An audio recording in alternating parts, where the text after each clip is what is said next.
Hello, hello, hello. It's another glorious day, my tea sippers, and you know what time it is. I hope you have all of your crumpets together because it's time to dish tea. And you're dishing tea, darlings, with Big Meat. Can't wait. It's time to dish tea with Big Meat. It's time to dish tea with Big Meat. It's time to dish tea with Big Meat. It's time to dish tea with Big Meat. Darling. Hello.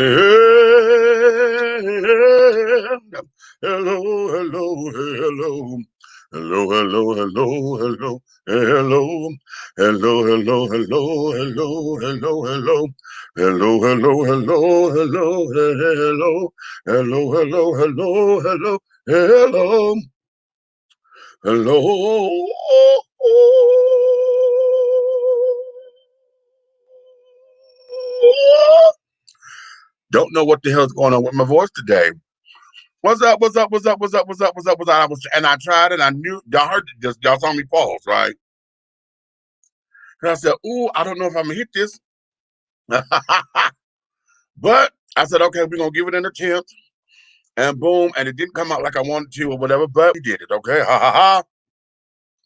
What's going on, all of my tea sippers, crumpet dunkers, tea brewers, pot stirrers, and tea leaf readers, honey? I know it's another glorious evening and carrying on, honey.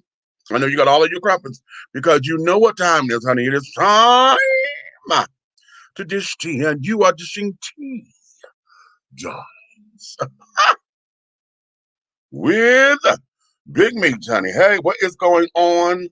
How was your worlds today? And et cetera, honey. I was not going to do the show, but I decided to come on board because I had to make a way for something. Okay.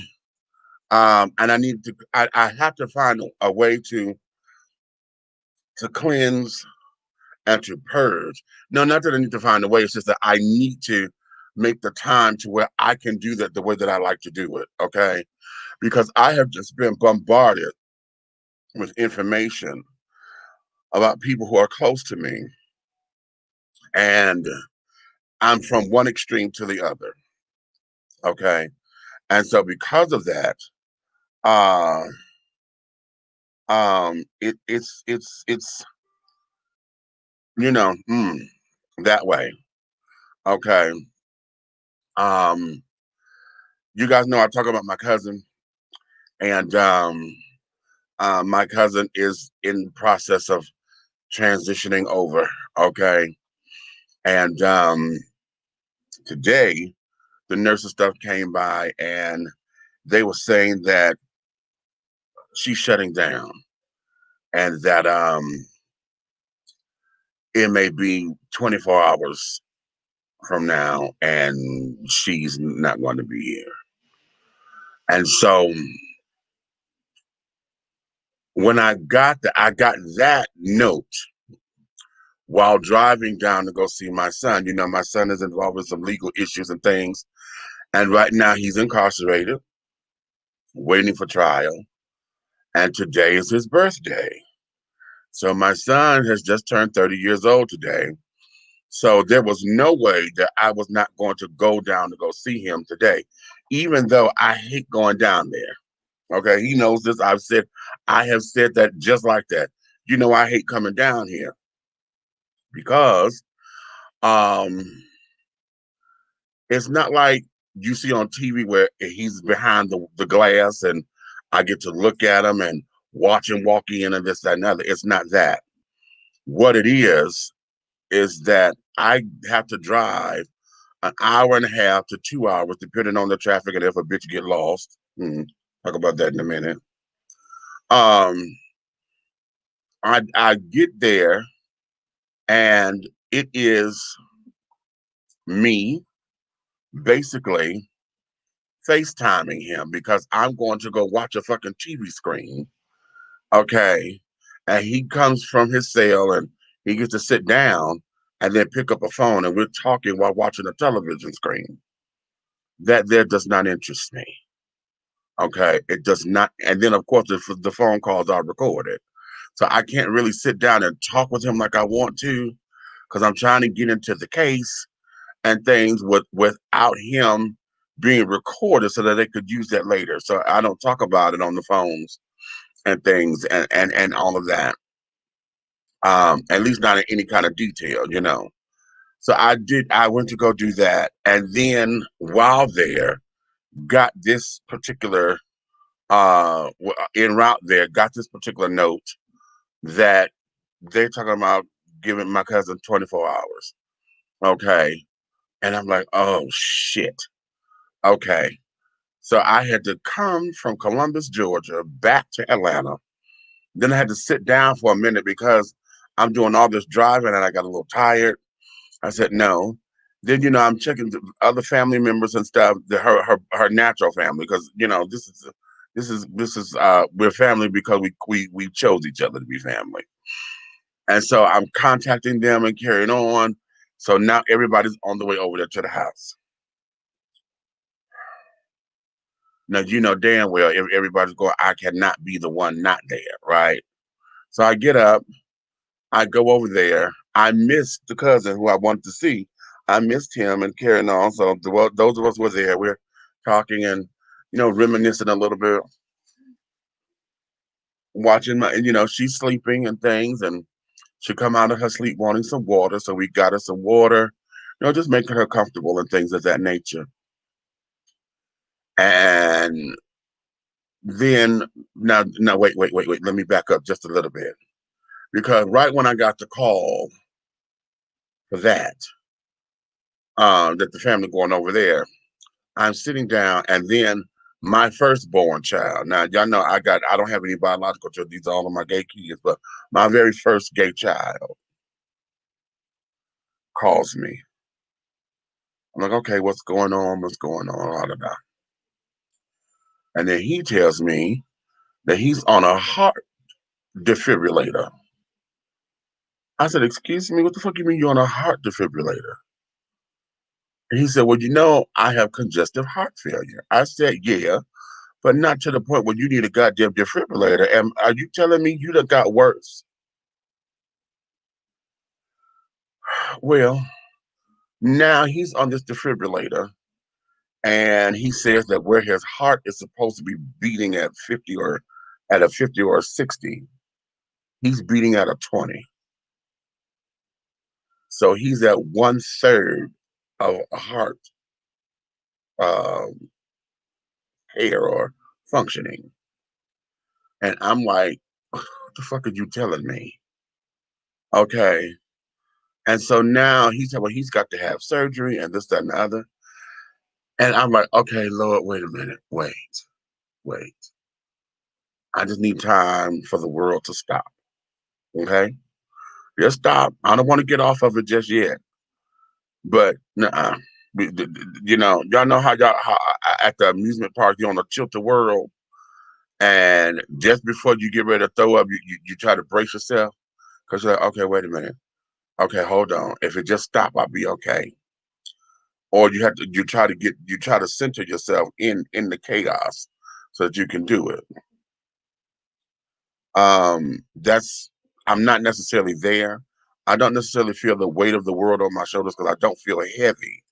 But what it is, I know is that I have to purge emotionally because this is a lot. Okay. And so that there is where we are. And because of all of this is going to be an interesting discussion because I know what I'm going through and carrying on, but the Broadway musical A Chorus Line had come to mind. And it's because it's a song in there called What I Did for Love. Okay. And I thought of it, that song has just been on me a little bit because it's like, okay, here we are, and we know what we do in the name of love, so we say. But then I said, let's take that across the board Because how many times have we thought we were doing something in the name of love, but it was in the name of obligation? Because you felt obligated to do something, or you felt that, you're trying to keep the peace and you're trying to look for acceptance and, all of this, that, and the other. You know what I'm saying? You're looking for validation. You're looking for applause. You're looking for something. But what you did it for, what you thought you were doing it, you thought you were doing it for love, it ended up being an obligation.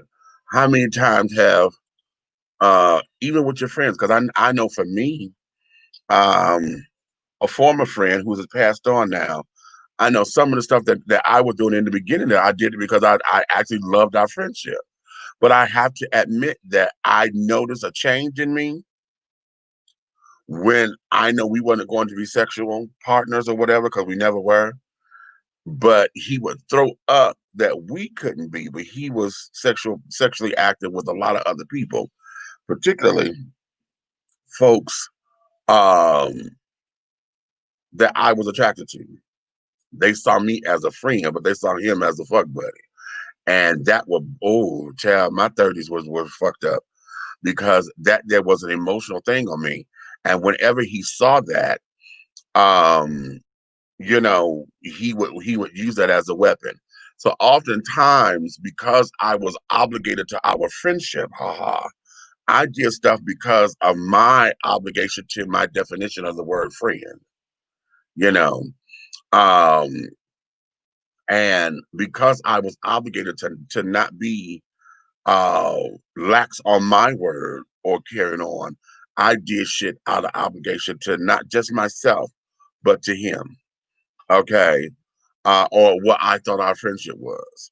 And that was a disservice to me, because in the truth of it all, when I didn't want to be bothered, I should have just said, fuck it, I don't feel like being bothered.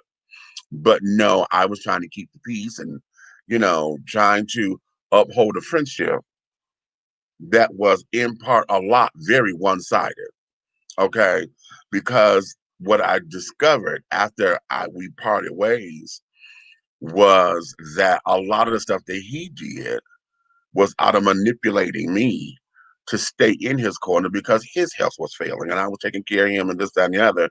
So a lot of stuff that he was doing was to manipulate me to be there for him or with him or whatever the case may be, and so that he could have somebody to take care of him when he couldn't get nobody else to do it, because he had broken a lot of friendships and a lot of trust and this, that, and the other. And that there was that. So um how many times have you put yourself in that position? Let me go to the comments, because her lady done put this up here twice, honey.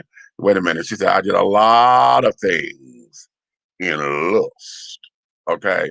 What you say? Not obligation, honey. Lust. Okay. Okay. Okay. Tanner, you said, I was diagnosed with heart failure. It's no joke. Felt like someone was trying to strangle me. Oh my. Okay, my. Okay. Um, um, okay, well, we're sitting out the NHS, honey. Come on, honey. Okay. Sitting on out, child. Nice and restful, with the exception of a couple of things done around the house. Okay. That's how your day is. Okay. Okay. Okay. We got everybody saying good evening, good evening, good evening, good evening, and things of that nature. So okay. We're gonna leave that there. Let me let the children up in here that's in the room. We got the big head fella over here, the big guy What's ally. happening? What's happening, What's baby? going, what's the What you know, business? no good. The business is, baby, we finna go to get into something that may be a little emotional for some, and carrying on. I mean, so much so to where, my libation this evening, honey, is pure up cocktail. Okay, Damn, that's a pure big up. ass glass. Mm-hmm. You getting fucked up. Yeah, this is my Applebee's glass from New York. Mm-hmm.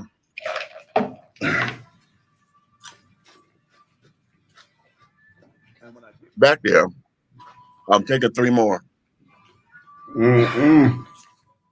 because I had 2, 1 broke, so I need 3 more.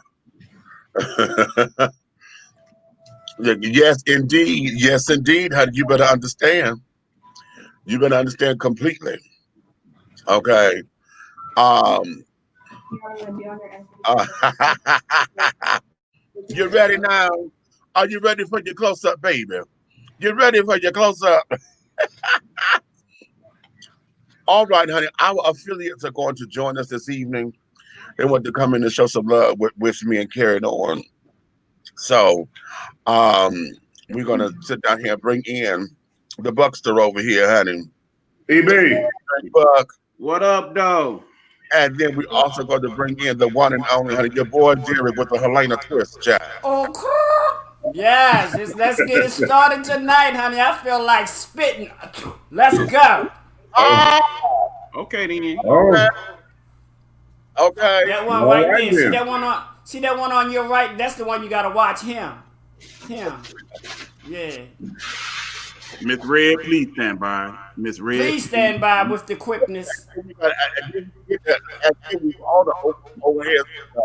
wait a minute. Mitch, What? I don't think it's fair Oh God. that everybody wants to get on my innocent self when boy Derek came on here talking about spitting immediately.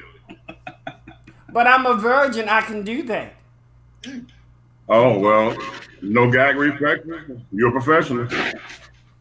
Thank you. I do admire you so much for your honesty. Okay. So let's get into okay. What now? I gotta somewhere. We got to sound it. Bad echo, yeah. Yeah, we got that. Somebody got on two things open. Oh, yeah. But all echoes on bad echoes, honey. Let's clear that up right now. Okay?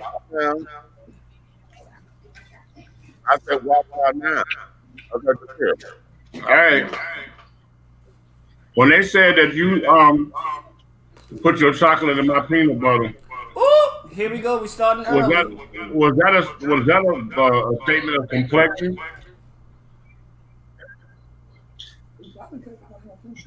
Well, and so it began. Hey. Hey, you know what? No, I'm gonna ask you this too. I'm gonna ask you this: if Jif is a boy name, right, and it comes with nuts, then what's the one that's creamy? Skippy.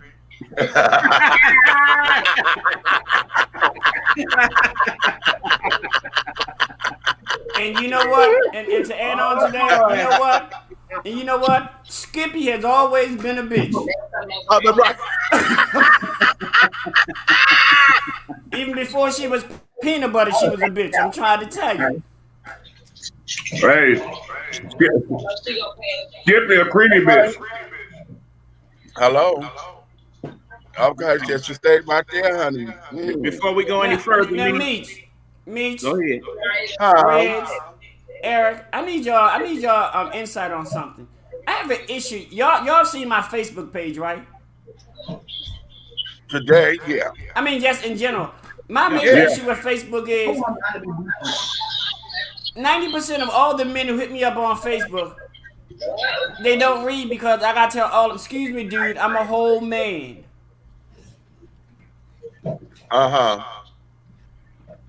I'm like, I can see it, but that's me. Right.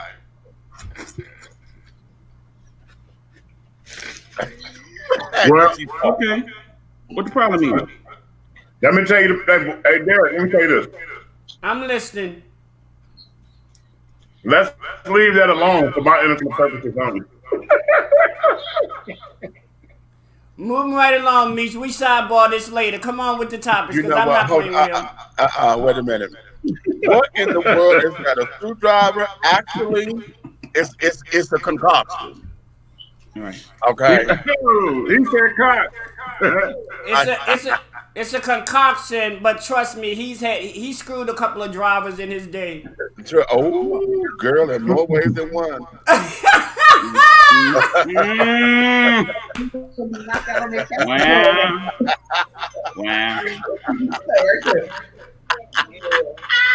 Wow. Yes. So Hey, let me ask you this. If you got a handicapped guy in a wheelchair, right? And you trying to figure out if he gay or not. How do you know if you're trying to take a skip, he's switching and he can't walk? You said what? You ever seen a gay man in a wheelchair quit? No. Yeah. He pushed the wheels with one hand at a time instead of the other. But he switched hands to do it. Yes, honey. Don't play with me, honey. Don't try me, honey. Don't try it. Not tonight. Well, it's all in the shoulders. It's in the shoulders. Right. Look, the minute you walk in the joint, boom, boom. Give it. Okay. Give it. I live. Okay, now, we got to find out what this echo is, because that's going to drive me crazy. Hold on. I'm gonna do this. Okay, is it still going? Okay, all right. Let me do this. Is it still going? No, Helena, that's on your end. Okay, let me do this. Let me turn my apparatuses down. Yeah. Yes. Eric, I didn't need no echo, okay? Okay. Not the. Oh wait, you got some big old mittens over there, boy. You better recognize. I'm glad my guest didn't see him. He probably would have said, "I want hands like you." I hold baby girl cheeks with both hands. I know this is not going to be one of them shows tonight, is it? It's not late. It might be. Listen. Listen. Hey, I want to welcome all y'all to Suck Some Saturdays. Okay. Say that again. Derek, don't lay with it, play with it. Before we get, wait. Don't lay with it, play with it, honey. And because I'm a virgin, I would allow my tools to be only visible to my toys to be only visible to me. Oh, you so stupid. Right. I love it. Next. Now, before we get started, remember, the title of today's show is What I Did for Love. And I have a sneaky suspicion. What you say, head first? I'm stopping you. I'm stopping you. It has to be head first because you got to smell it. Forgive us, y'all, but we need this. That's what we do. Yeah, we do. But before we get started, I'm sure that what I'm about to show you, that the catalyst of this shit has to do with some form of love. However, I'm going to say that we were just talking about Martin Luther King weekend on our last show. But let me show you some of the reminiscences of it, okay? It just started last night, okay? Here in Atlanta. Yeah. Love y'all, Atlanta. Oh shit! Wait a minute. Wait a minute. Hold on. Now, Reg, you can't be talking all loud to Miss Reg and don't expect us to hear what you're saying. Oh, okay. Okay, I apologize. I'll eat Don't apologize. You're not Anita Baker. No. He said apologize. Okay, wait a minute. I wanted to make sure it wasn't nothing nasty up here because I saw folks trying to send me messages.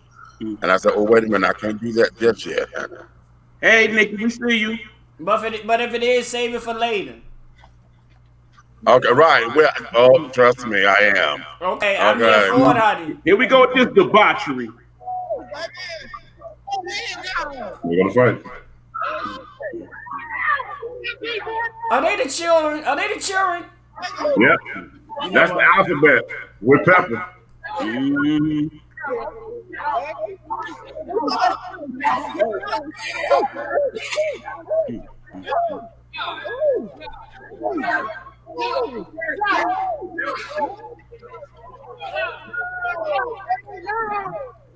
And they doing all this, but excuse me, child. Did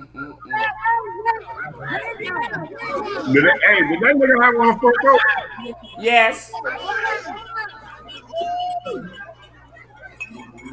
And I ain't seen not one person throw nothing there. Haymaker. Come on. Oh.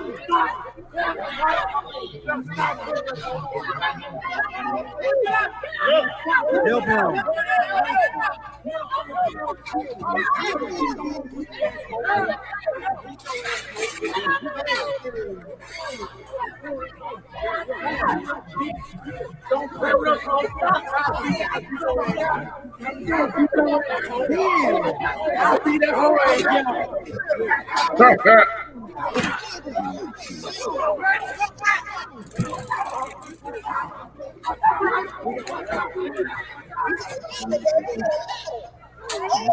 The ladder, though. The ladder.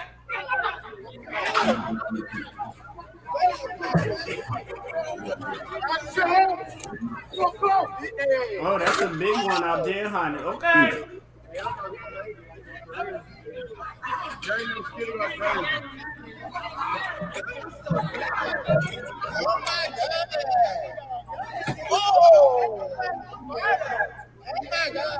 They had a ladder match. No, damn.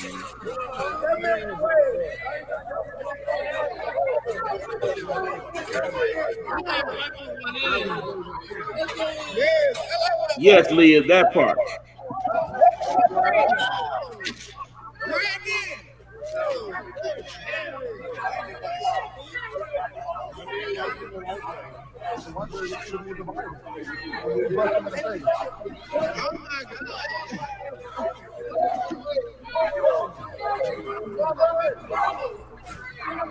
Wait for it, gang.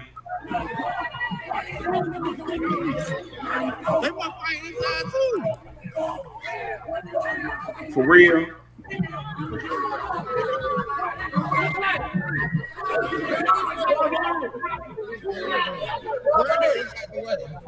Brandon said, "Don't move." He ran over there.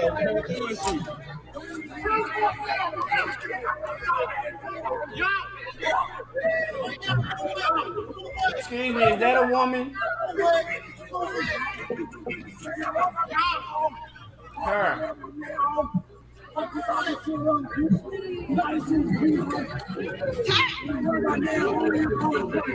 It's still fussing. Wow. Come on, brother. Get on in here. Come on, brother. Get on in here. Come on, brother. How Alan get out here? Alan! This is not playing tonight. They threw it.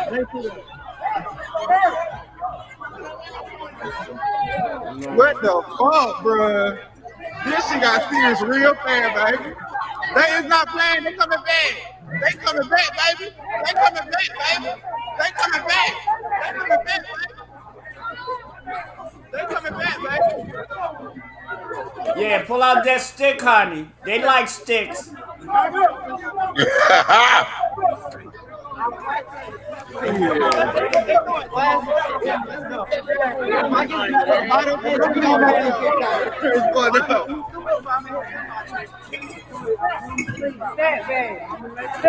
Girl, always the African sissies, honey. Oh God.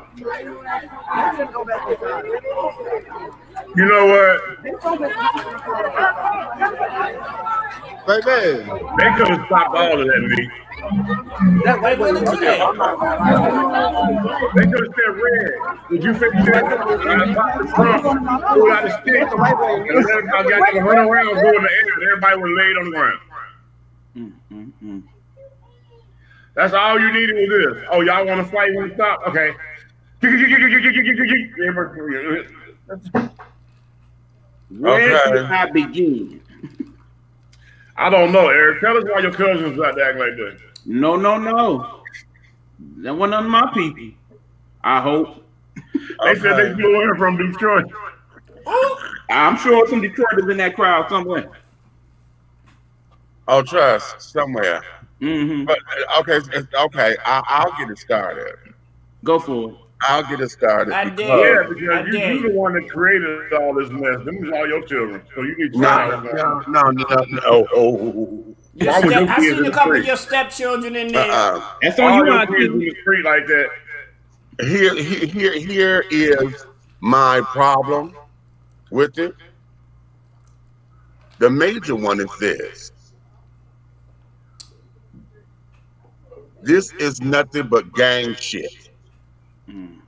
Okay? I don't care if you call yourself a house, whatever this is, if this is your crew, your girls, whatever. This kind of activity here is nothing more or nothing less than gang activity. So what you're, Okay? so what you saying is the gangster tops and the cutthroat bottoms got them met out to the club. And there you have it. Well, honey, from what I seen, it looked like it was more halfway fierce bottoms than anything. Cause honey, I didn't see not one haymaker get thrown through the whole goddamn. I seen a lot. I said, if you don't stop being that damn gay and throw a damn punch. You know what? Here's where it is. And you know what? Hold up. Because we say that all the time. You know, that the girls get the windmill on. But here's the thing, and when I remember this when I was younger, coming in with the jab was going to hurt your knuckles if you hit wrong or hit hard. So oftentimes you come in with the club, okay, like you pounding, so that you get all this and not this, so that if I hit you too hard, I don't want to say, oh, that hurt. You know what I'm saying? Because if you break a jaw, whatever the case may be. Or if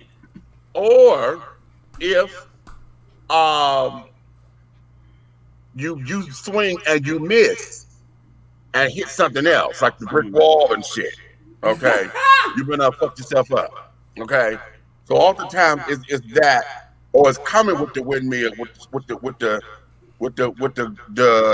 combination. All right, get in mostly possible. I'm gonna teach this one time for free because I paid for it. Okay, I'm gonna teach this one time for free. Everybody, pay attention.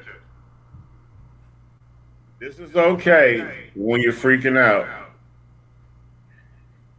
This, like he said, is not okay. It's detrimental to your own physical health. But that right there, wins every fight, and you get to and you can deliver 10 of those before you're exhausted. Right. Exactly. And if you notice, all I gave him was all of this. This right here will break any jaw, any nose, knock out any teeth in one blow. Right. Okay. Another thing, look how fast. To throw a punch, you got to come cock, throw, body, turn, right? Look how fast I got them did that right there. You don't understand how fast I could hit your ass like that by standing talking to you and break your shit. So Long rifle karate 101, goddamn. I'm here for it, honey. Pressure point. Yeah. Pressure point. Exactly. All of them here. Well, hit that throat. Two to the I tell throat. them all the time. Literally. One of the rules: one, a man can't see, a man can't fight. A man can't breathe, a man can't fight. Absolutely. Well, if a man want to sing soprano, I'll kick him right in his. And the rubber parts. Yeah, if you want to sing soprano, I got the part first. What about when you come across an asshole like me that knows exactly what muscle to tense up when you do that? You kick me, I tense the muscle up, and I knock your ass out. I'm not. First of all, I got enough sense to never come up against an asshole like you. What you think? I'm fucking stupid? Yeah, I've been in that position. The motherfucker took me right in my nuts, and I looked at him and I said, "It's my turn." That's when you run. This here, and y'all heard, I've done the show on this before during Black Gay Pride and carrying on, because what bothers me is that we have allowed, I'm talking to the alphabet children, we have allowed this narrative to become a part of who we are, and particularly Black alphabet children. That's We how have a it's lot. perceived on the outside because I've seen those same type of brawls that you just played at an all white rainbow Oh club. yeah. Well, here's where it is. Because we travel the way that we travel, it goes on everywhere, of course. But what happens is that club there, according to what they said in the comments, they were at the Marquette, okay, here in Atlanta. The Marquette is, I'm told, the oldest gay bar in Atlanta's history. I think it was the first. Not only that, it is Black owned. That's the only Black owned bar, 100% Black owned and operated that we have. Okay. Now, uh, and because of that, these young kids don't know nothing about his history, herstory, so they're desecrating what it is. Now, mind you, it's already in the hood. Oh, all right for the hood. It's already having a reputation for being ghetto. Okay. It's already dealing with the reputation of that's where all the lasciviousness goes on in the back. We already got all that shit. Okay, that we can handle because most of your best times are at the holes in the walls and shit. Okay, Okay. but when you add this layer of buffoonery, maleficent behavior, just absolutely pure tyrannical gangster shit. Okay. Now what it does, it paints this picture of what folks, everybody who's anti-alphabet, this adds to their narrative, and then we don't do anything to stop it. And here's the thing, folks, and us, because we had our young days and carried on, and we knew what it was. These young kids are there will try to tell us that we're not letting them have their fun. What's fun in this? Right. Where's the fun at? Because what I get tired of is that every motherfucking time we have any kind of celebration down here, and y'all bitch asses got to travel to go to a motherfucking gay event, this shit happens. Every motherfucking time this kind of shit goes on. Every time and I'm here in Atlanta, but it goes on in DC, particularly around the Black Pride events. Every time we got this kind of bullshit going on, and none of the gatekeepers, none of the elders, nobody has found a way to stop it, mask it. Hell, make some money off the shit. Y'all want to scrap and fight? Get down and let's have fight night. We can do a gay fight club, honey. Make it pink purple. Yeah, because we used to do in Champaign, Illinois, at a place called Bradley's. We used to do a tough contest.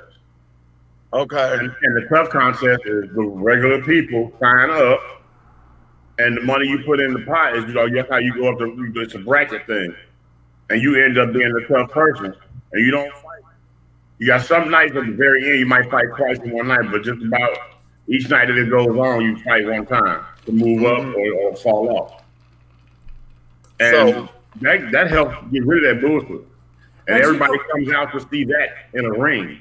But you know what? I think a lot of the children wouldn't do that because if you notice, when most of these children fight, they don't fight individually. They fight in groups. That's why I say that's where they get their balls from, fighting in groups. This might be a play on words, Derek. I mean, it might offend some people, but they sissified. All these dogs, they sissified to the point of what you call sissified from back in the day, where you scared to lose a fight and live to fight the next day, like they said, like he said in Friday. Right. He said, y'all don't understand that a one-on-one fight, it don't make you no man, it don't make you no woman.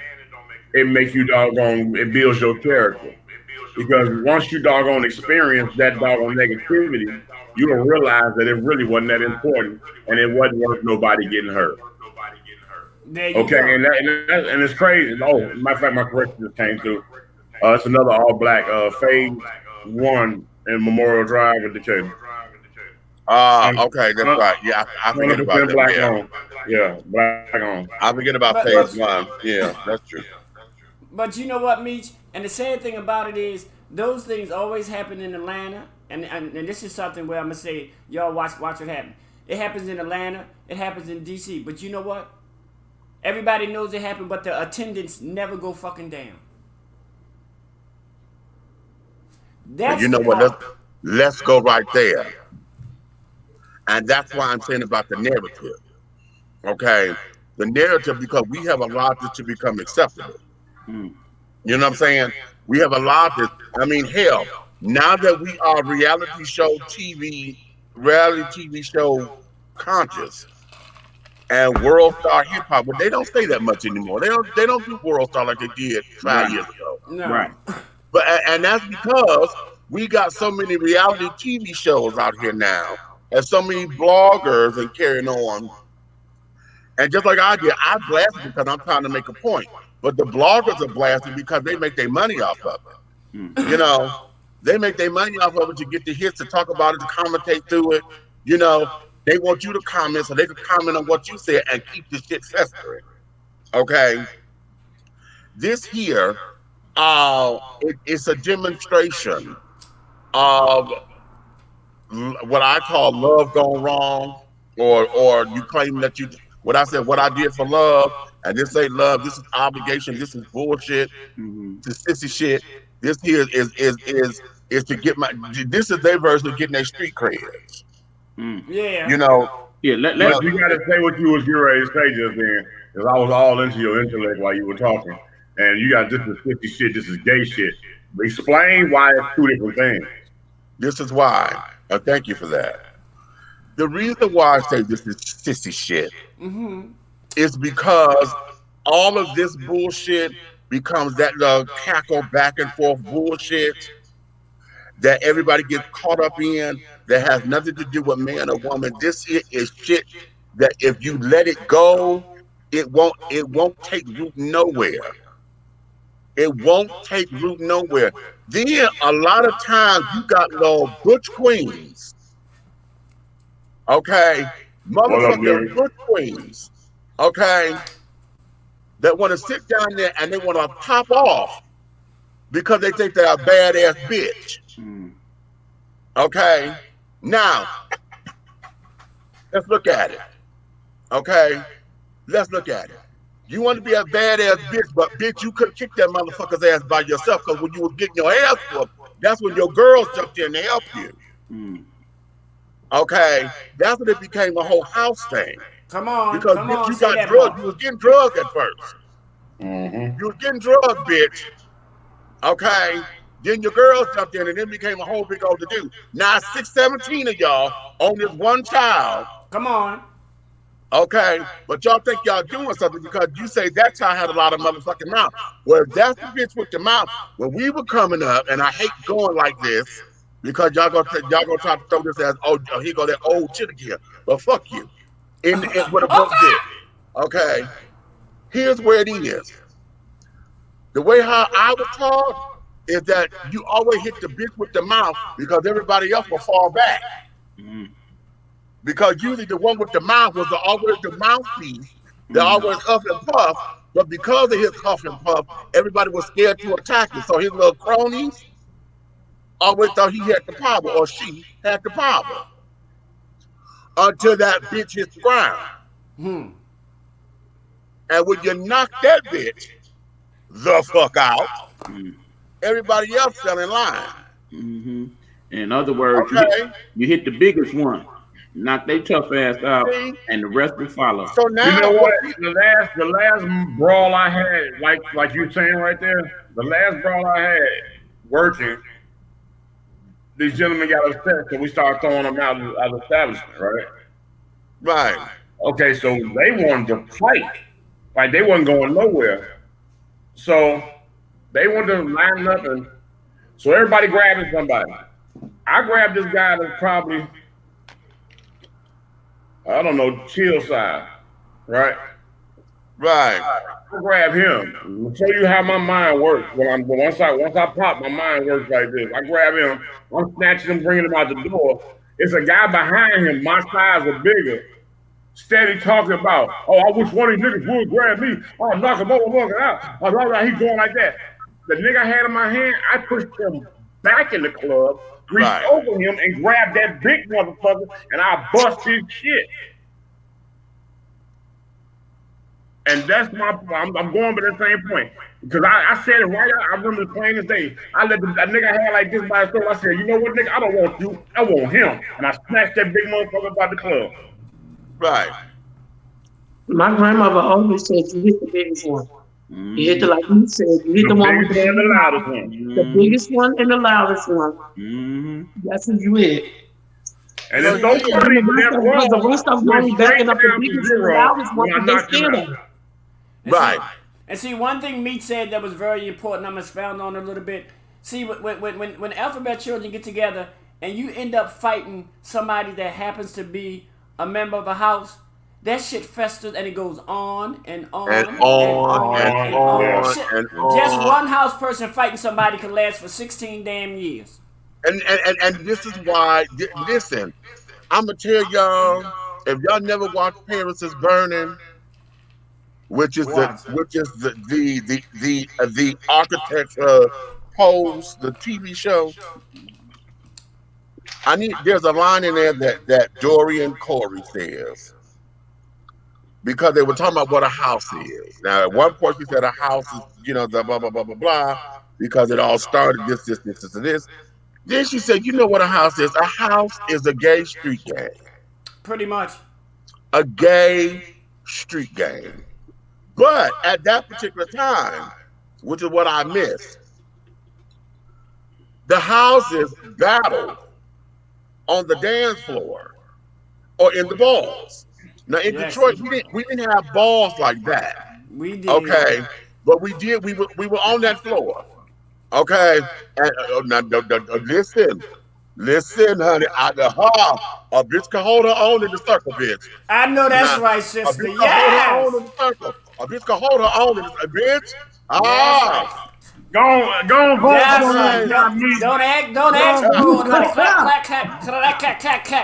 Clack. Did you say that? Hold on. Did you say that? Hold on. Okay. Clack. Ow. Man, see, that there was what we did. Now, this leg Yes. Back in the day when I was at 4, 6 o'clock. Okay. Now, if you don't get your virgin ass leg out the air. Child, I'm trying to tell you. When I was involved, we did have our fights. Now let's not get that twisted. We did have our fights. Okay. But there was a little difference, because a lot of times the fights had some kind of merit. Believe it or not, it was bullshit. Like this is bullshit. But they did have merit because we didn't have Facebook and this and another. Bitches were talking and other people ran back and said, so-and-so said this. Okay. And so-and-so said that. And then it became, bitch, I heard you say it. Bitch, you didn't hear me say shit. Okay. Every time I saw the rainbow fights, that's what I call them when I was, when I was Not the rainbow fight. Remember the house music party, there was a mixture of everybody. Nobody judged nobody. So I think that's where my spirit comes from, because we all partied in the same deal. Right.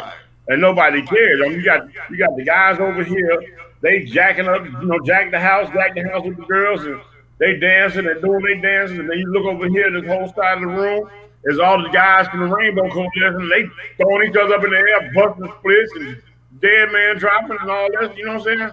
And nobody cared. And a lot of they stood around in a circle and watched us dance battle. We watched them dance battle, and nobody judged.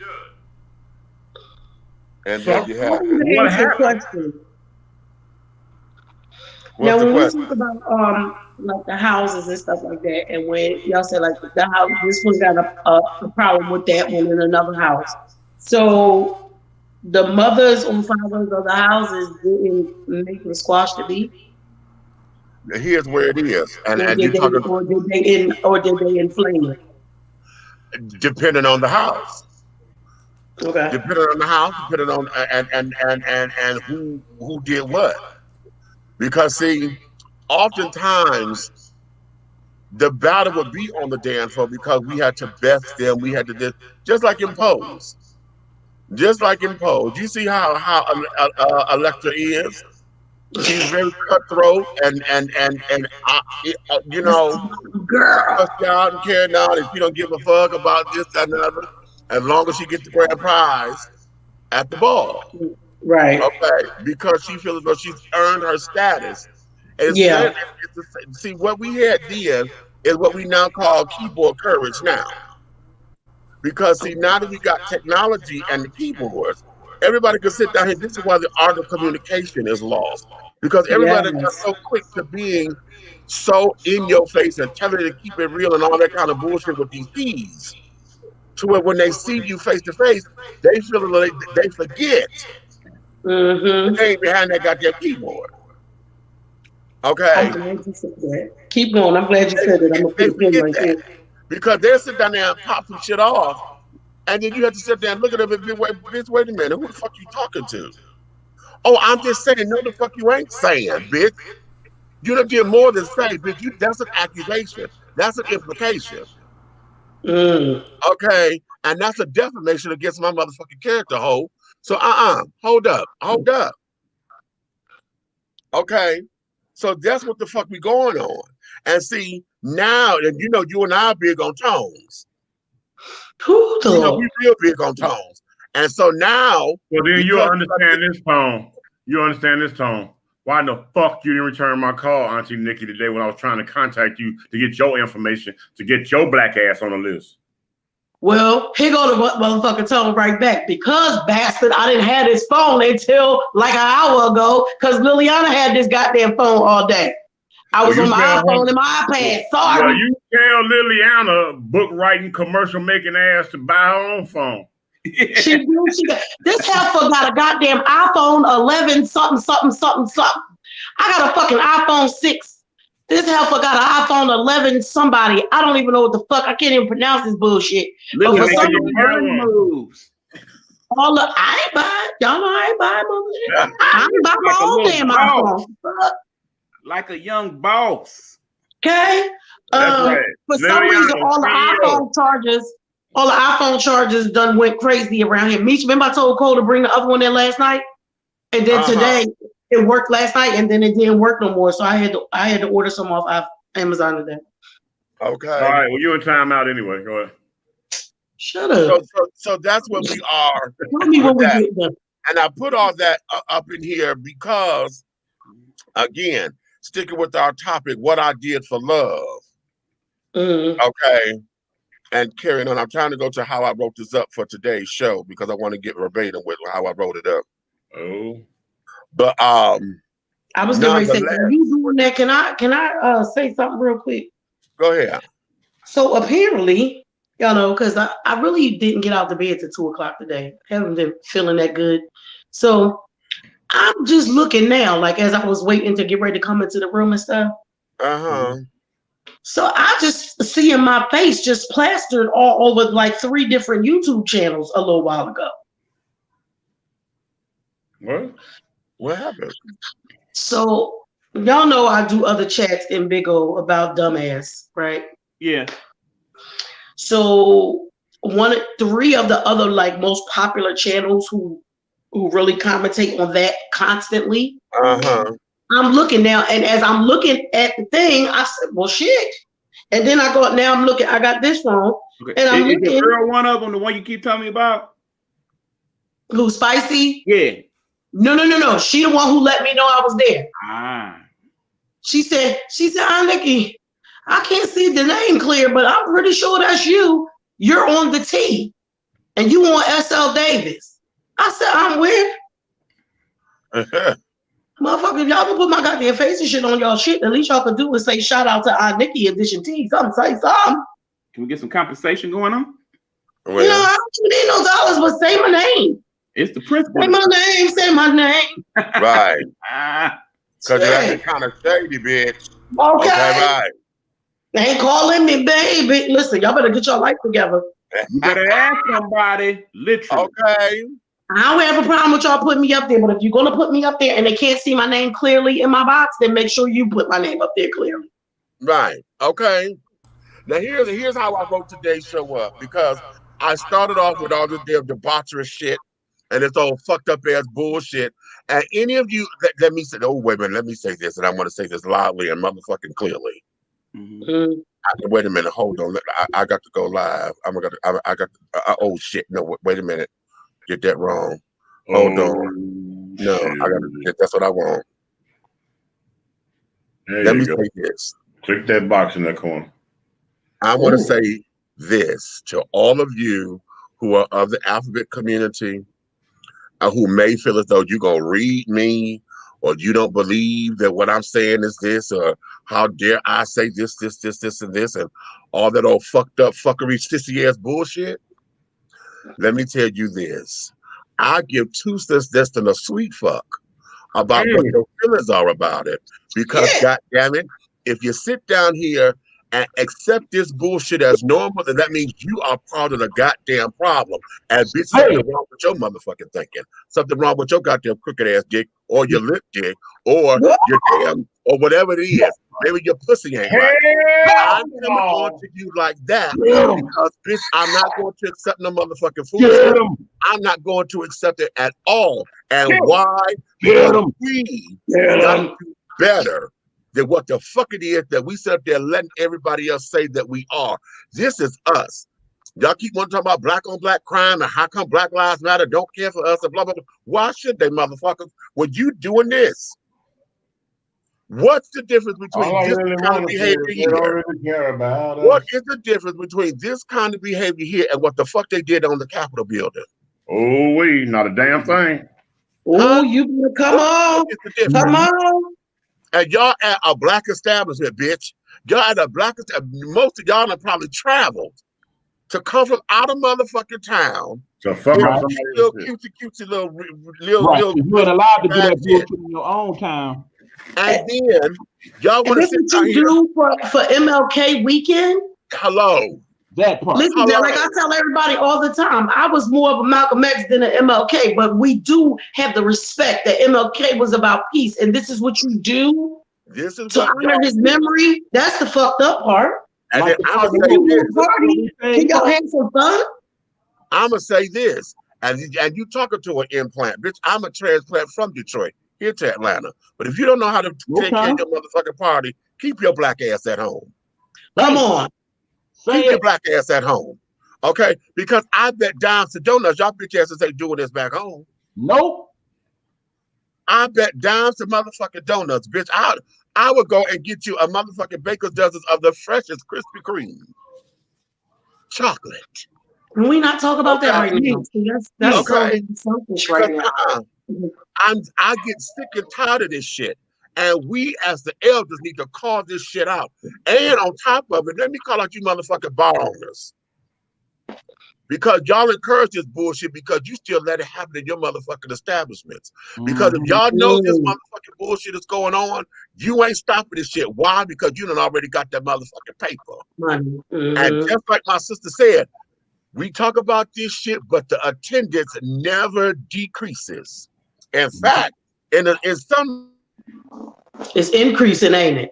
Regard a motherfucking phone ready for the next video. Because everybody want their video to go viral, honey. Right. Who recorded it? Viral. And let me point out one thing that happened in that video that I needed. Remember when I said, folks, remember the one part that in the midst of the damn debauchery, here's this fool getting his whole gig Cardi B on, twerking the whole deal. So that later on, people wait a minute. Look at me. You went there. See what I did? You went there, and I was trying to let that bitch alone. But let's go there. Please go. Okay, y'all explain it to me, because as soon as I seen the fight and I cut it off, I was like, this is exactly what Meech was talking about. I'm not doing this. But see, let me make another quick point, Meech. Here's the thing, y'all. The problem is, by the time the weekend is over, that debauchery will have over 100,000 likes. And you know why? The entertainment value of it. Right. But in the same token, the discussions like these that condemn said debauchery won't we won't get that many views. We ain't gonna get that many. That's part of the problem. No, and here's where it is. See, you talk about the bitch that's over there twerking. They fighting, tearing up property, destroying somebody else's shit. Okay, now let me give y'all a little hint, because see, those damn silver barricades that they put out there, they were renting, I'm sure. Most of the time, when a bar has that kind of shit, they rent those from the city or a city entity.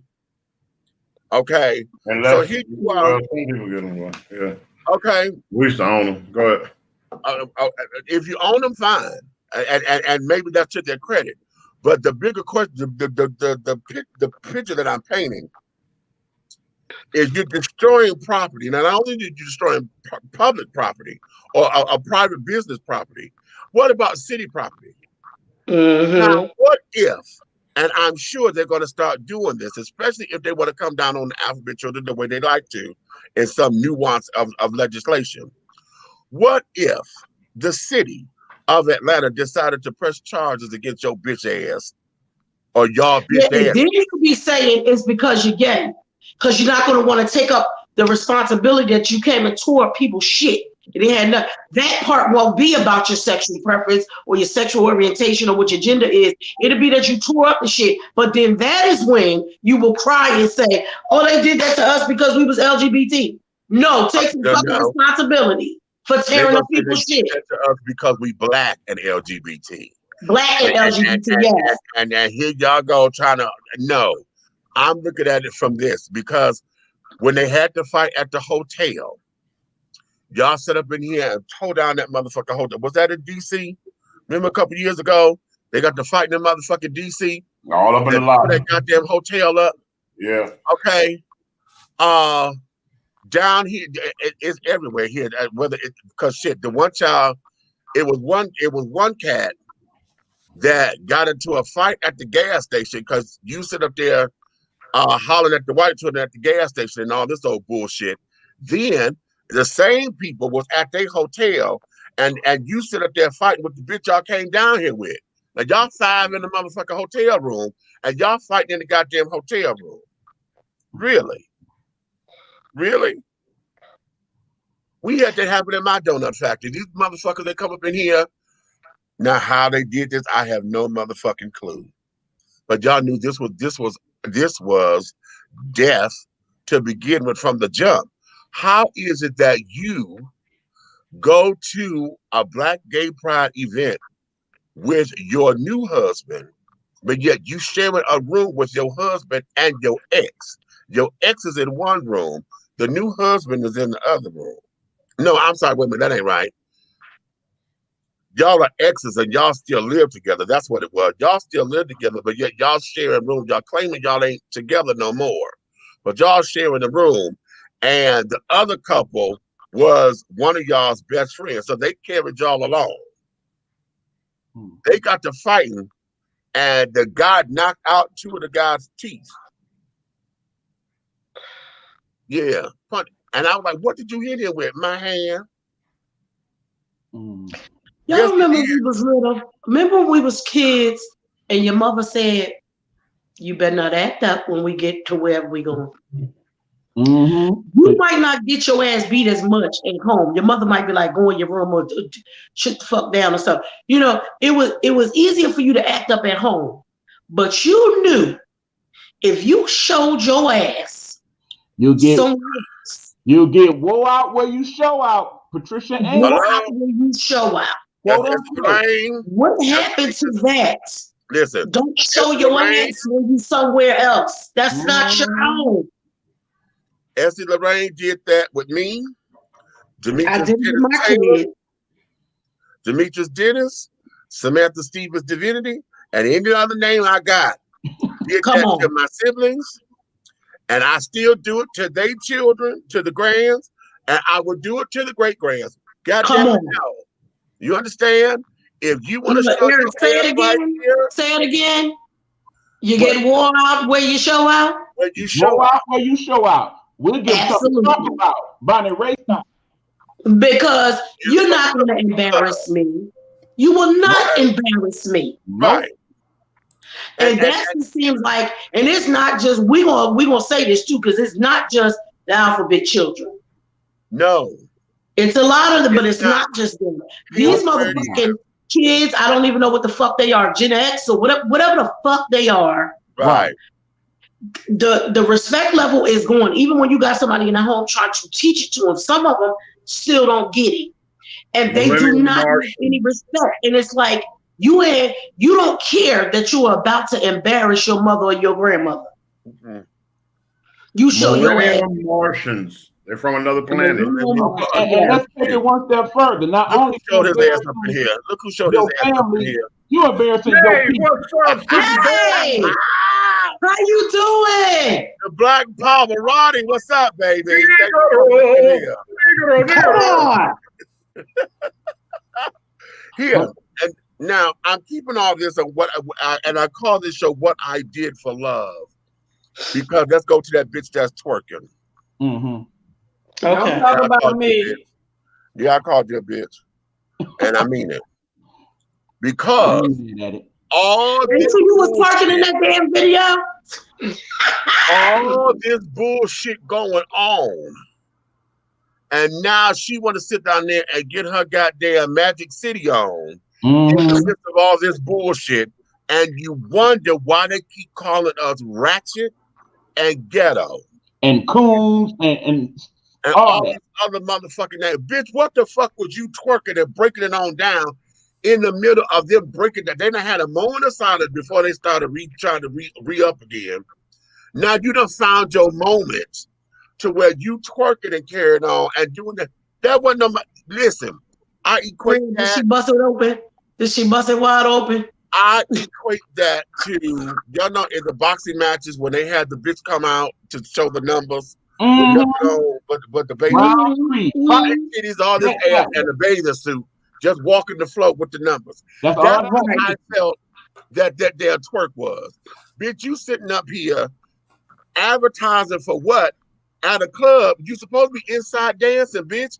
If that dance was so important to you, why ain't you giving that to the DJ so he can sit up there and play the goddamn music? Exactly. You out here entertaining these motherfuckers. But see, again, that's because that fool shut up, fool. Was looking for. Because I bet you, if you go to the comments, she would have busted about 10,000 people or more be like, it was that dance for me. Oh my God, that's what they gonna say. Because like me said, you could have took that in on the dance floor, so the people that was inside the club, you could have hyped up the club. But you wanted that viral moment. You busted it open so you could get a viral moment. This is the dark side of me. The Cardi B song. This is the dark side of me. Buffalo just beat Baltimore 17-3. Ooh. Buffalo, the Bills. Impressive. Okay. All right, I hear that. Can't take none of y'all anyway. Exactly. Can't take y'all no goddamn well. Can't take none of y'all. Yeah, that's how we be when we go out. We gotta let Red go somewhere. We can't take his ass no damn. Every time I go out, I got to fight to prove my, because he always showing his ass. Did you go 5 heartbeats on me? Yes, he did. Did you go 5 motherfucking heartbeats on me? Yes, you did. You know what? That's gonna be fun, y'all. Y'all still we're gonna throw in movie line. Yeah. Me, okay. Me. Oh, we go there all day. You ain't got your woman in check.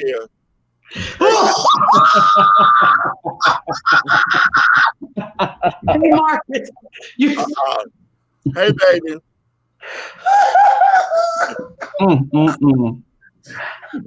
Yeah. Oh, my movie right there, honey. I thought you were sitting up there doing the thing with your sister child, but thanks for coming in. Okay. See, you done got caught up. That's what you get, little Junior. No, I know what that means. You probably better come home. Tell him I said stop and get me some Harold's chicken. Ooh. Why you gotta be sorry and shit? First, Meech talking about here, get them the fucking Krispy Kreme donuts. Now here you come with Harold's chicken. Listen, I had a rough day. I'm gonna need for you selfish motherfuckers to stop saying stuff like that. You're right. I should not speak about the cookies. Well, if I say what I want to give, you'll forget everything that everybody else I says. swear to God, I'll be on the first goddamn plane in the morning. If you say anything that say say anything with a C, like I dare you. I dare you. Cunt. Well, not that one. Ooh. She's not gonna eat that. I don't want that. I have a couple licks though. Come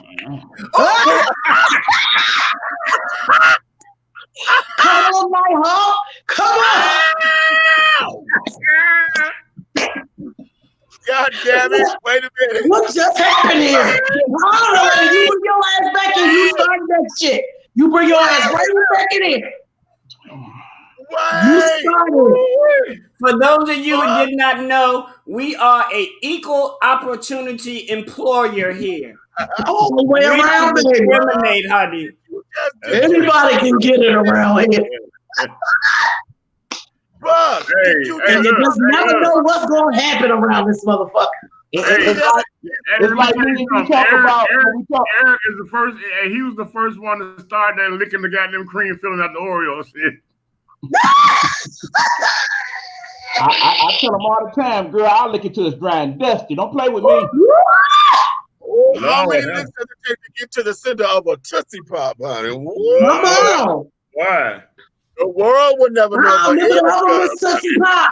Look, me, since we talk about movies, so remember the other Miss Tootsie Pop from Master P thing, Red. Remember Master Miss Tootsie Pop?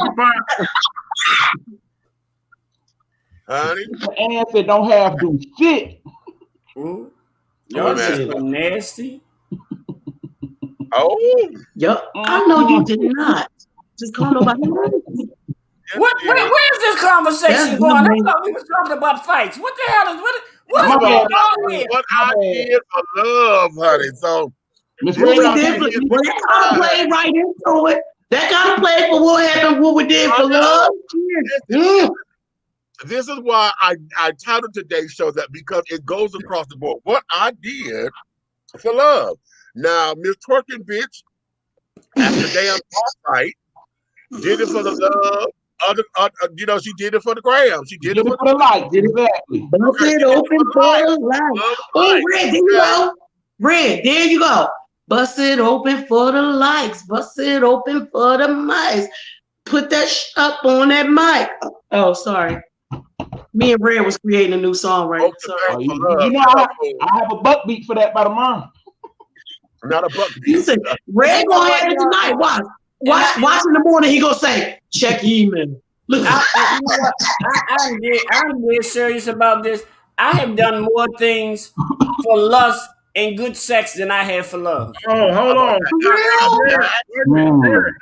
Let's get real. Hey, let me apologize, because I thought Derek was going to say that he done more things with that can in his hand, James.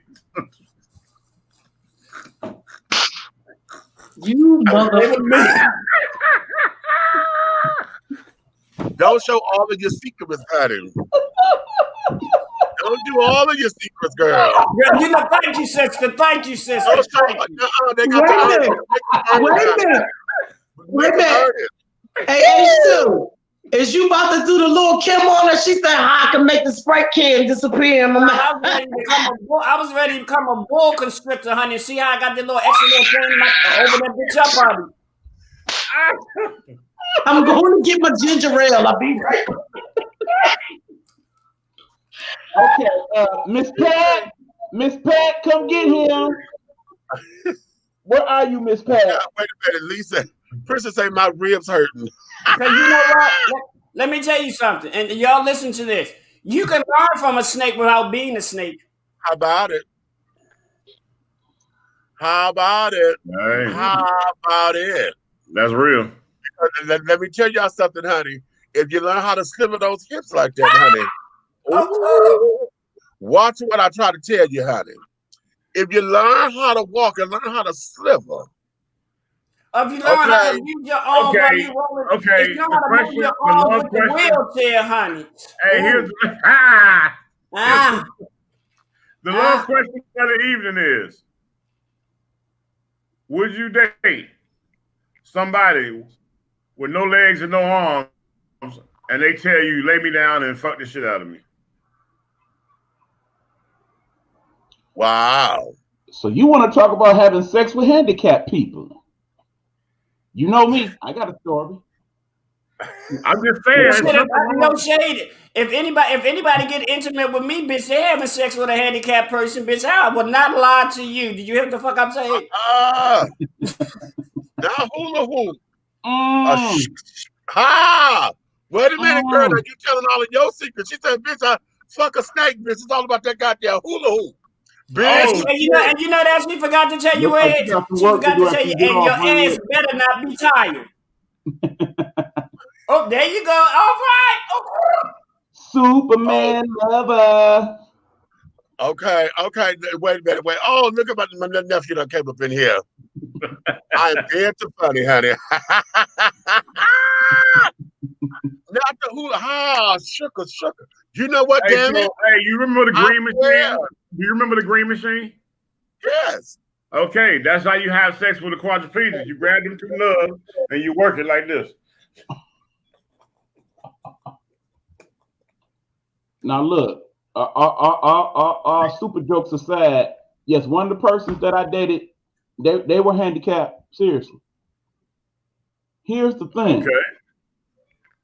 It depends on what part of the body you work in as to what the situation is. Okay, let me explain. This person. Wait. He said, let me explain.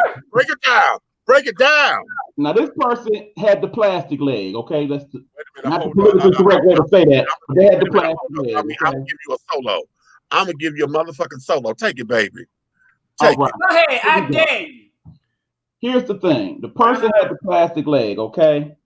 Now, as usual in these things, didn't know what was going on at first. Kind of walked a little funny. Just thought they had a limp. Didn't know that what was going on. So we get to that point in the relationship. Oh, Jesus. I got something to tell you. At that point, it's like, oh, Lord, what you about to tell me? Please don't tell me you got a PP or, you got the HIV or something like that. She was a man. So she gets taken off her clothes and then the plastic leg. And it threw me for a bit. All at 26 years old, I had never dealt with that before. I'm gonna get you, sucker. Okay, so and you know this voluptuous ass. Point of no return. It's like something going in something. Plastic leg or not be damned. We got to do this.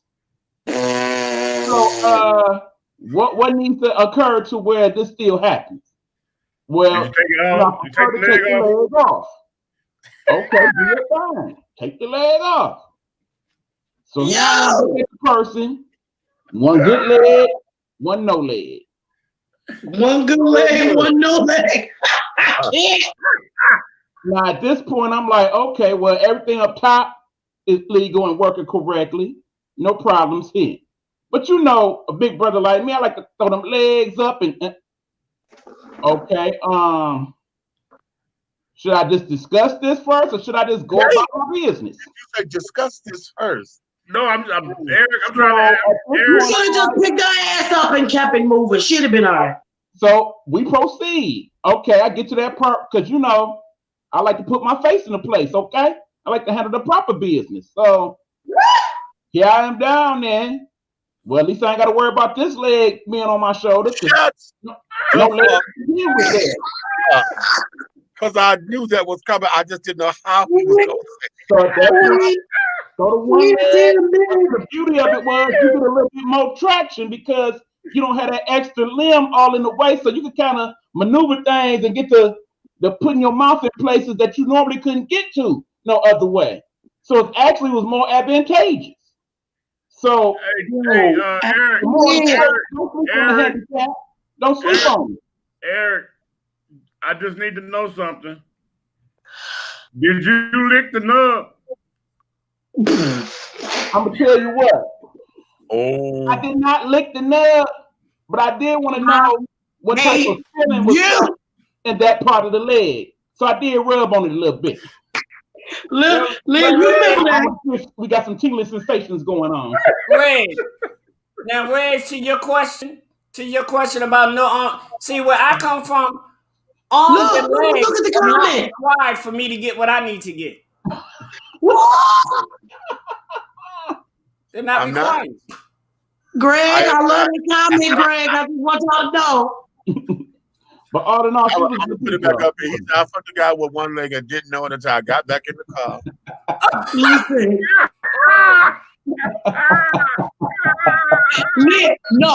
Leah, I'm gonna fight you. Look what Leah put. Look. Put Leah comment back up there. Which one? Press that. You know you wrong for that. Go up one. Leah said the guys always get a kick out. That was the first thing I thought of. Remember? Baby, listen. You gotta know, because that happened before I seen that movie. When I seen that movie and they got to that part, when I tell you I was screaming. He probably was like, somebody was in my room. And me, you know what? I do go to a lot of the, well, you're not keeping it real. That's all I do. I go to some of the dating sites, and I had this one guy. We was talking, and I was gonna cook dinner, blah blah blah blah blah. The whole time, he never told me he was in a whole fucking wheelchair. Right. And he got there, and I was like, "You looking for Derek?" Oh, no, the hell you did. You wrong. And I really felt dumb because my damn picture is on my damn profile. But I thought I would play it off because everybody said me and one of my brothers we look alike. I was gonna be wrong that night. I'm not gonna lie. I was not. I just think that's something he should have told me. And you're right. So what your problem was? I think so. Your problem was you ordered a specific thing on Grubhub, and when you got there, somebody was sitting on it. And I was mad because I couldn't grub or hug. That was not what you ordered. That was no. Hello? Somebody done fucked up the church's food. Come on, Right church, wrong pew, honey. Right church, wrong pew. I didn't want my dessert in a bowl. You know what? Listen. Okay, here we go. Here we go. Because I like that spin, Derek, about I did more for lust than I did for love. Me too. Come on. And oftentimes, see that spills into what I say about obligation. Because this is how I wrote this up. How many times have we thought we were doing something all in the name of love, but we end up realizing it was named in the name of obligation and a need for acceptance? Have you ever felt as if you've gone through the depths of hell for someone, and yet you constantly feel that you don't have the same kind of somebody in your corner? How do you recognize true friendship versus acquaintanceships, associates, or even barflies? And for those of you who don't know what I mean by barflies, y'all know y'all got those y'all only friends at the club. Y'all that's my bitch right there. But it's only at wherever y'all meet up at. You at the coffee house, or y'all have no other connection outside of here. Right. But y'all the mother for this my bitch, but it's only here at the club, Mm-hmm. So what is that? As you can say, not in real life. You ain't my friend in real life. Not in real life. Okay, how about that? Okay. Only the fun parts. Only at the fun parts. And so only the fuck part or the fun part. Okay, sometimes one and the same. Sometimes one and the same, honey. Yes. But here's the thing. In understanding that, because I'd like to keep it light, and I'm gonna stay on the lightness of it, but I'm gonna get a little serious with it as well, because all of us have had that kind of hurt where you thought it was love, but it wasn't really love. When you look back over it and you had to take responsibility for your part in it. Mitch, we just talked about this, right? When you take responsibility for your part in it, because it's like, when I thought it was love, honey, no, I had to realize this was you know what I mean? Or a lot of time that happens. You know what I'm saying? You know how some things happen by circumstance, right? So a lot of times that happens, and I'm speaking from experience because I don't mind sharing with y'all, my family, you know what I'm saying? But it's just like you can get in a situation with somebody and they could be more savvy than you. Right. You know what I'm saying? In the character ways and their ways of life. And I've been in a situation where, you know, we all grew up sneaking watching porn with the wavy lines and shit. So we learned a lot of shit early and all that. Okay, so not the wavy lines. Right. So here it is. Well, you gotta fix the little dial on the VHS player. Yeah. So, you know. So here it is. So here it is. Like you're dating somebody, but she so goddamn everything you done seen in the movies. It's like she taking it out of her mouth, she flipping around, goddamn getting on top of it, she hula hooping, or goddamn she get over doggy, she snatch it up and put it in herself, then she reach back there and put it in her ass, and you goddamn like, you like, Lord have mercy, like what the fuck? Right. Yeah, I done been in relationships and the bitch don't budge like this. And also, you know, so now you out every time this bitch need $100, $200, it's no problem. You'll slap a Mexican out his motherfucking goddamn meal money for it. You know what I'm saying? It's like, Lord Jesus. Hey, you know what? And the whole time you think you in a relationship. As soon as you say a relationship word in a conversation with that person that's doing all this stuff to you, that's fucking you up, they say, oh, you know we just hanging out, right? I was getting ready to say, we ain't together. She must have watched that James Bond movie Octopussy. Octopussy. Yeah, quadruple Octopussy. Yeah. Wow. Well, keep in mind, my thoughts is different now. But in my younger days, if I had met somebody like that, she would have been the former Miss Buckner by now. But look, when it comes down, they're gonna call it sunshine. Y'all niggas be on the phone talking about something. Where your mama? Okay. How you doing? Put your mom on the phone. Put your mom on the phone. Hey, Mars. At the age of 55, I am more sexually comfortable than I've ever been in my entire life. Me too. I can honestly say that. I ain't gonna lie. I do stuff now at the age of 55. I know damn well I should try it about 20 years ago because these bones don't do what they used to do. But I'm bored. Do you hear what I'm saying? Right. I feel like absolutely. But what about let's flip that a little bit, Mitch, though. Go ahead. When we talk about did we do it out of love or out of lust, what about when you're doing it out of love and you know that other motherfucker, like Ray was just saying, you know that other motherfucker doing it out of lust. But in your mind, somewhere along the line, you may think that they shit gonna come around.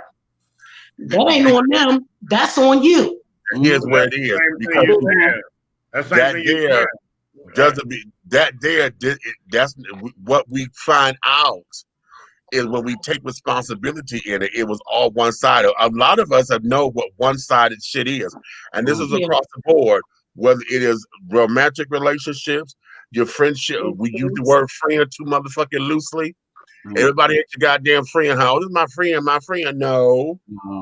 You got me. One-sided relationships hurt more than relationships burnt on promiscuity. Yeah. You better come on. You better see that. Yeah. That's so true. Oh, somebody's trying to call me. No, honey, you know I'm live, bitch.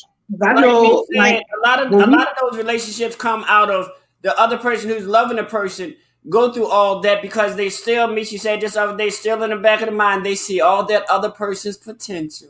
Exactly. So in other words, you're loving out of potential. You're not loving out of love. True. Or what you think they're going to do. What they could do. I see so much more in you. Time out. You can't see in somebody else what they don't see in themselves. What I'm doing? What you doing? I'm getting ready to go sing Chief Wahoo McDaniel. We're going to smoke a peace pipe. That's what I thought you were doing. Oh, what you say? I'm getting into with my Native American, you know. Yeah, Okay. I want to say how too. I want to say how sometimes, and sometimes I want to say ouch, how, ouch, how. What Ooh, they say? Is you a Navajo? What they say? No, I'm Chicago hoe. no, I used to. No, you asked me my neighborhood. No, I used to be a hoe. Wait. I just want to get to the point. If they saying how, I'm gonna say like this. Right. But remember me when we were talking about look, me, they say how, I'm gonna say how long. Right. How long can you go, honey? How low can you go? How low can you go? Oh. Okay. Meech, remember when we were talking about the time, well, when I was talking about how, you know, getting out of this thing with Brian and everything. And I said, I had to take a responsibility because when I asked God a long time ago to take him off my heart, and he did that. So when we go thinking, you ask for something, you get it, and then you throw away the gift that you got. You might be a little bit hurt now, but that's your own shit, and you got to sit in it. Wear that diaper. 80-20 rule, honey. Mm-hmm. We will sit down there and throw away the 80 because we thought we wanted the 20. Well, look, well, I can honestly tell you, it wasn't the 80-20 for me because there was nothing over there to get rid of. But when I allowed something back in my life that I asked God, that I prayed for to take off my heart, and he took it, and my life was so much, my heart was lighter, my step was lighter. You know what I mean? And when you fall back into some shit that you knew wasn't right before because you think, oh, now it's better now. Mm-hmm. So you said it was in my mind, I say, oh, the kids is grown now. This ain't about the kids. Remember how the parents used to be like, we're going to stay for the kids. And then remember, in the world. Well, yeah, I would never do that. What's the Like Jenny song? Don't do it for the kids, do it for me. Right. So in my mind, it's like, okay, the kids is grown now. We done passed that part of our life. Okay, we can go ahead and do this. Stupid. Did you not ask God them years ago to take this dummy off your damn heart? How much pain did he cause you? And then you turn around and say, well, what I did for love. Nothing but look in the mirror and be like, bitch, this is your fault. Does it hurt? Yes. But it's my fault. But see, that's just like when I tell people, a lot of times we have a tendency to say to our higher being, God, whomever your higher being is, whatever your will is. But we forget to say, God, whatever your will is, please prepare me for Come on. Mm-hmm. Come on. Win, lose, or draw. Exactly. What? Because when you trying to tell him what you gonna do, after you done already asked him for something, he did what you asked of him. And but then you gonna tell him what you gonna do. But you wasn't prepared for it, but you asked for it. Mm-hmm. What? Well, I can ask you for something right now, and I know I'll be prepared for it. Come on here, somebody. Come on. And your approval is not desired nor required. THRU, honey. Love. I gotta ask y'all a question. I gotta ask y'all a question because here go another piece of transparency what I'm going through right now. When you decide in your life, whether it's friend or ex relationship or something like that, and you say, listen, you done fuck with me long enough. I ain't got time for this bullshit. Mm-hmm. You will not raise my blood pressure, get on my nerves. You're not gonna have me in that state of mind because I don't need to be there because I don't give a rat's ass. And a motherfucker want to make you try to talk to them. Do y'all know? And I don't give a fuck who's watching. Do y'all know I have blocked Brian on both my phones, Facebook, Instagram, and all 5 of my goddamn emails. This motherfucker will call my kids and tell them a lie. Told Keisha, the lawyer is ready to walk away because of your mom's attitude. Now, I know I ain't saying shit too damn long. So I go to call, because I'm like, hold on, what the fuck going on? What's going on? What's going on? I call. No, well, he didn't say that. Well, I know he didn't say that because I talked to him. What's the issue? Well, I feel like we need to talk. What do we need to talk about? The lawyer is paid. He got the down payment. He got that $4,000 for the motherfucking transcripts. This shit is about to take a long time. When he's ready to talk to us, he will talk to us. We have a group email because all of the family been paying. The group email it's not a group chat. You understand? It's a group email. That's for if any of us need to ask the lawyer a question. We ain't asking each other shit. We ain't talking to each other in the motherfucker. It's just so that if we have a question, it's like all 5 of us in here and we got a lawyer for whatever we do. This email is for all of us to ask the question just in case somebody else have the same question. The lawyer ain't answering the same shit 5,000 fucking times. Right? So it's only for him. And he's the only one responding. So when he responds, all of us get it. Everybody get that alert. So we can say, oh, Red asked him this, and this is the answer to that. Damn, I was thinking about asking him that. I'm glad the question. You know what I'm saying? Well, why it gotta be like that? I'm not understanding what the problem is. Well, I don't think we should have a group email. Well, why? We talked about this in the meeting. You want so bad to talk to me one-on-one so that you could try to fuck with my spirit that this is killing you. So the other day in the actual group chat, the family group chat that we have on Messenger, I put in there because he said, nobody wants to talk to you because you got an attitude. So he had put something in the thing and I told everybody, I said, hey, everybody, I know I haven't been in here for a while or whatever, because Brian said to me that nobody wants to talk to me because I have an attitude. So I just haven't said anything. So that's where I've been. Honey, my sister-in-law, who got a problem with you? I talk to you all the time. My nieces, who got a problem, Auntie? We talk to you all the time. Keisha called me and said, Mom, I see my dad in the group chat arguing by himself. Ain't nobody said nothing, but. And my point is, you know how you may have been in a relationship, and I don't know which side you could have been on either side. Our dynamic was always, he would be quiet and sneaky and do fucked up shit in silence, but all everybody else would see was when I snapped. So now everybody thinks I'm crazy because, if you call a house and I'm cussing his ass out, and he's giving you this narrative like I'm the crazy bitch, but never telling you what he did. I know I'm crazy, but I'm just saying I ain't crazy for no reason. I ain't saying I'm not crazy, but what I'm saying is there's always a catalyst to it. I'm not just snapping out for no reason. I'm not just walking around cussing people out, except Red ass. But that's different. That's different. Look, that's different. Listen, so I had to do that in the group chat. Because I felt like, you know what? I'm tired of everybody thinking it's only me. It's just me. Like I'm just flipping out for no reason. So I said, if we need to talk, this will be the only place. In the Facebook group Messenger, that's the only place I unblock them. And we can talk in the group. Right. If we can't talk in the group, we can't talk. Okay. So I'm trying to figure out, am I wrong? Because if I am, y'all know that I can take it. I can take it. You saying I'm wrong, Eric?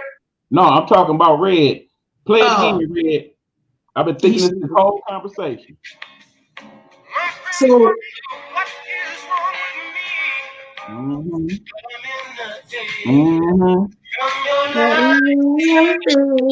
Dang it, Caucasian brother. He called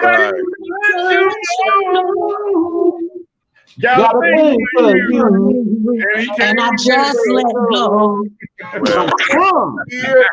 Okay. What I did for love, honey. Now here's a part of that equation that we forget, because oftentimes what I did for love, honey, sometimes you have to love yourself more than, in fact, all the time, you have to love yourself more than what the situation is.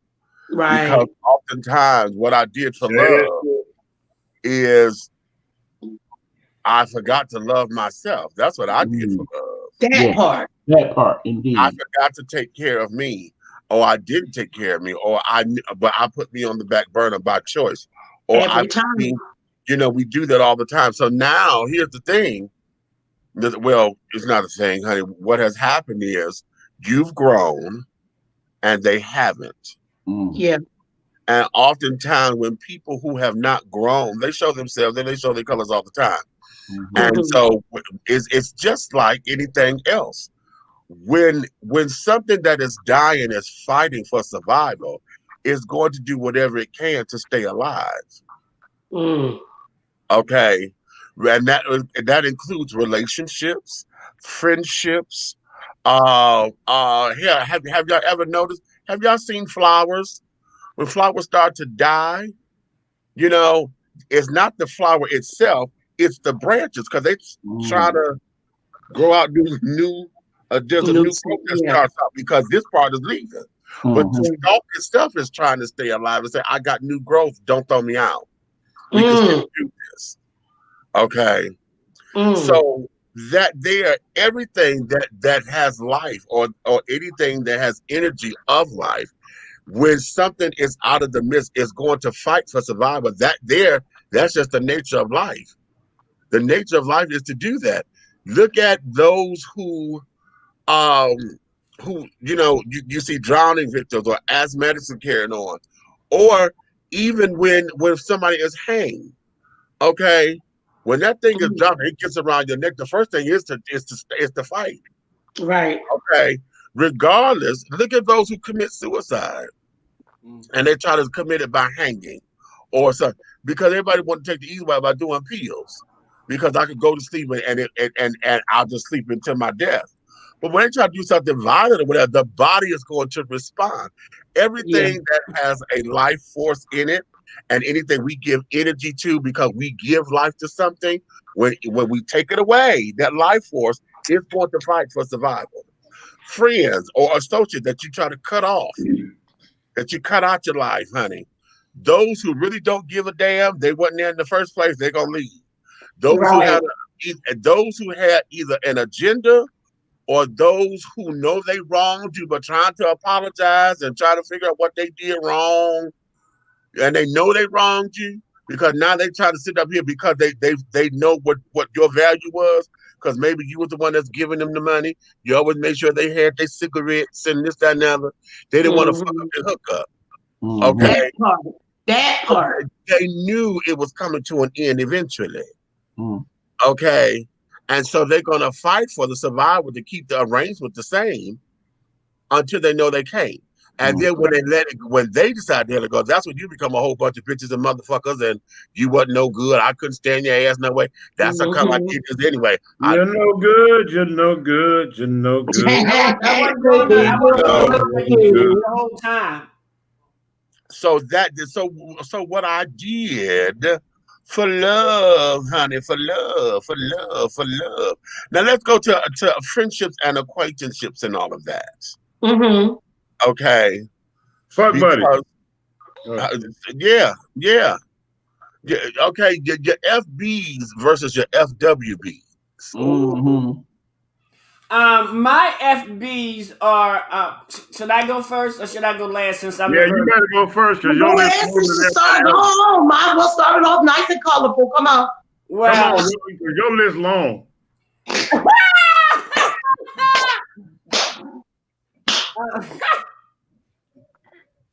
My FBs, I have I actually prefer to have FBs than friends with benefits, because I think sometimes if I have a friend with benefit, there's a chance that we can become a little bit more than friends. So in order to avoid that, I prefer, and this is just me, I prefer a fuck buddy over friends with benefit. That's okay. Now that's very real. That's honest. That's very honest. That's very honest. And now for me, I prefer FWBs because of my nurturing. But I don't get a lot of those. Right. Because so when you do things like, are you hungry? And they fix their plate. Right. Or you want something to drink. And Reg, that's true. Reg, that's true. I ain't gonna lie, because I've had a couple of people who was like close FWBs, you know, they would come over in the rain. I'm like, well, you want me to wash your clothes and put them in the dryer while I fix you something to eat? Because there's no need of you going back out here with wet clothes if I have a wash and a dryer right here. No. Okay. Now here's the thing. Him upstairs. I got a friend with benefit story. I got a story for everything. Don't y'all know this? Well, you don't have a story for everything. You don't have a story for everything. You better look around your panel. No, you don't. You don't have a story for everything. You have a story for most things. Yeah. The messed up thing is I've never had neither one. The FBs or FWBs. Okay. Back to my story. I think I might get one. Because I've been married since I was 18 till a little while ago. Okay. So just because the story of my story don't mean I don't have one. For those of you saying that. But nonetheless, I go back to my story. Excuse me, Eric. Give me 1 second. Give me 1 second. Give me 1 second. Hold on. Continue. My story often run him out the room. But anyway, okay, here's the thing. When we talk friends with benefits, what exactly is the benefit? Here's the story. That is the question. As y'all know, that's a good question. I was a management type person, hired said individual. We both end up not working for the company anymore, but we continue to be friends. What happens is at one point, this person no longer has their own vehicle. I do. They obtain a job. That job is working at a adult entertainment center here in the city. They hiring? Don't know. All right. Come on, H2, we going. We're going to get a job. I need to get to work. Can you take me to work? And I will pay you when I get off. Because, of course, you get that instantaneous income. Why not? So it starts out like that. What happens is, okay, well, now I don't know when I'm going to get off. Can you just stay? Well, you know, I'm not working, but I mean, you want me to stay? Well, yeah, I'll make it worth your while. Ooh. What does that consist of? Damn. So what happens is I now take this person to work and I go in the job with them. Now keep in mind, adult entertainment center, you know, booty shaking club, that type of thing. So, okay, yeah, this is my boy E. He gonna be here for a minute. You know, look out for him. What does looking out for him consist of? Several trips to the champagne room, free food, some acquaintances that I get to meet because I know one of the people that work there, so on and so forth. So now it becomes okay, you working today? Oh, why not? Because I'm probably not gonna get the proper perks if I don't go in there with you. Yeah, go ahead and work. That's good for both of us. I'll take you, no problem. To the point where, okay, I'm gonna quit my second job because not only am I getting this little monies for taking her back and forth to work, but I got these other things going on. And you know, I need time to contend with it all. So that's a real friend with benefits because now you got it's just your friend that done hooked you up with all the benefits. Exactly. So me and her ain't never did none of that. But in the same token, she done hooked up all the hookup. So what happens is the one fateful night, she gets into it with that bitch. Because that bitch don't like the fact that her booty making more money than her booty. So we get put out because yeah, that's your friend. Both of you niggas go. And now it's like, okay, now what to do? Because outside of that relationship, we ain't got nothing cooking. So do I remain your friend to support you for that reason? Because of course, you know, my thinking at that point, I'm not trying to pimp nobody. It shouldn't have played out like that, but it was kind of like, so when you going to work somewhere else? With the process being, yes, because I want some more of that benefit. Meech, because she had fucked up the church's money. Exactly. You messing up the fun, boo-boo. You need to get plugged in somewhere else so we can get this party back started.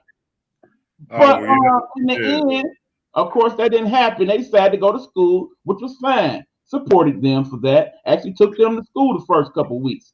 But sooner or later, I had to give me a second job, and you know, we wasn't having no fun outside of that. Oh, I can't take you no more. But could have took it, but yeah, the benefit was no longer beneficial. So, man, I thought you was finna spread the wealth, bro. I done put my porn name up and everything. I was ready.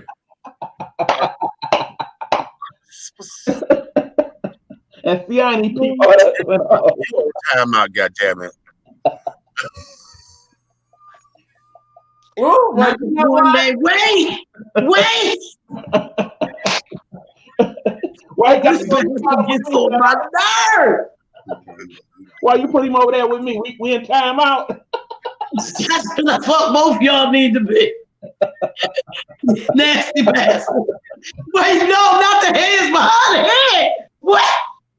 What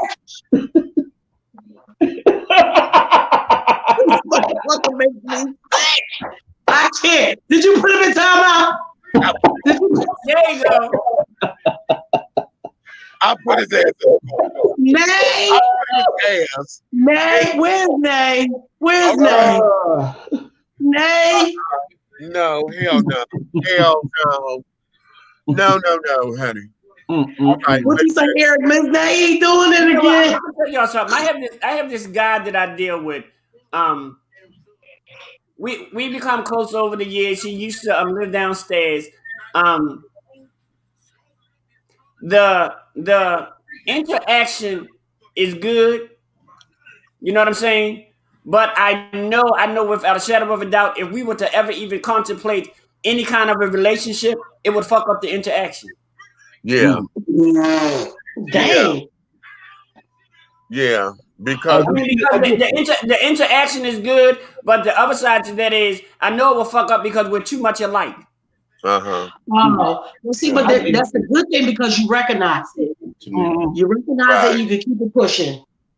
And it's one of those. You always say on my show, I've been often imitated, never duplicated. I can't live with nobody that's gonna be the goddamn exact mirror of me. That's not gonna be cute. Hey, you know what though? I never got a chance to thank you the other night. I know I got on your nerves. You was getting off the air, and I had to do that song for me. And you know what I'm saying? And I told Meech you did everything for me. He was doing it like Mama Meech. Okay. He got the flying and everything. I tell people all the time. I say, and Meech can attest to this. I tell people all the time. I say, don't think just because us as female illusionists do a slow song that it don't wear a bitch out. Because if you do it right, you'll be just as tired as doing a slow song as you do a dance song with a dance number. I'm trying to tell you. You're doing it right. Yes.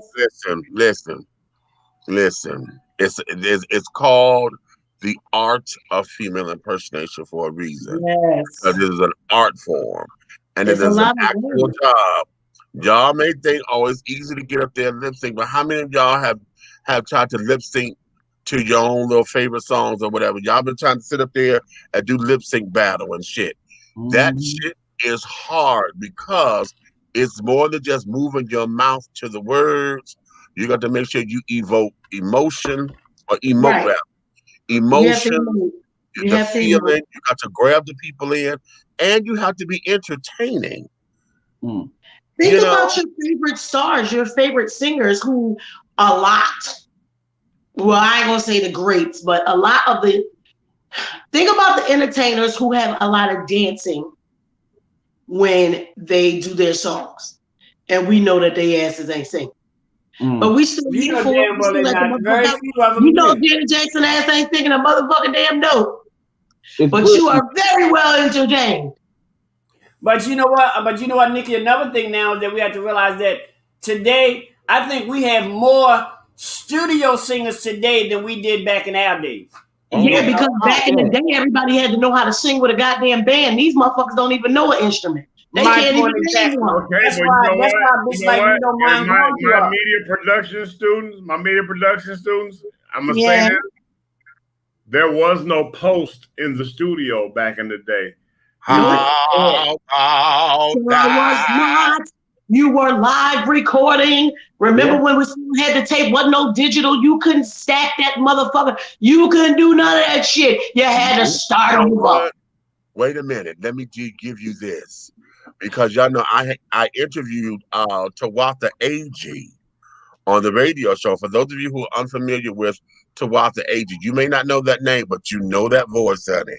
Because her name is as a background singer with every motherfucking body. And when I say it like that, I mean it just like that.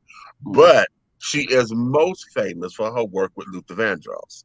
Okay? Oh, yeah. Tawatha Agee. And she sat down there and said, baby, she said, well, we had to sit down there and they wanted to make the 12-inch version of a song. It wasn't about, oh, we sang that chorus one time and you recorded it and then you plug it in. If it's a 12-minute song, we had to sit down there and sing for 12 all 12 of them damn minutes in the and if you fucked it up, you started over. Right. Okay. That's another thing you need to answer this too, because most people do not realize, especially if you're not a singer. If you're not a singer, but you are a fan of music, you do not realize the work that a background singer has to go through. Right. Because a background singer gotta know every motherfucking note. Whereas your lead, your star, only need to know theirs. The background singer gotta know the lead's part, their part, the other 2 or 3 background singers' part. They need to know every goddamn note. Right. That is a skill that not a lot of people can do. I would never. When me and my brother and them would just do songs together, I'm like, bitch, me and Harmony ain't that good of a goddamn friend. Either I'm gonna take the top or the bottom. Don't try to put me nowhere goddamn else. I don't want to be in the middle because I don't want. If you in the middle, you in the middle note. That middle is you are liable to fly up into somebody's note or drop down into somebody's note. Bitch. And most of the time, singing and harmony is some skill that they do not get the credit that they deserve. Your middle people are using what the meat. They always say that the sopranos and the bass are the bread. Yeah. The altos and the tenors are the meat of okay. However, they break it up because you got a first alto and a second alto. You got a first tenor and a second soprano, honey. Okay. Now, that is usually what the people that's gonna slide are the second altos, the seconds, and the second sopranos, and the second tenors. All the seconds. All the seconds. And why? Because they're always this close away from that other. They're this close away from that other place. Honey. Oh, honey. I always my voice changed. Always was the second, but I always was the second, but I always was the first who wanted to slide. Oh, you wanted to slide? Hey, for example, this is Nikki doing what she says she can't do.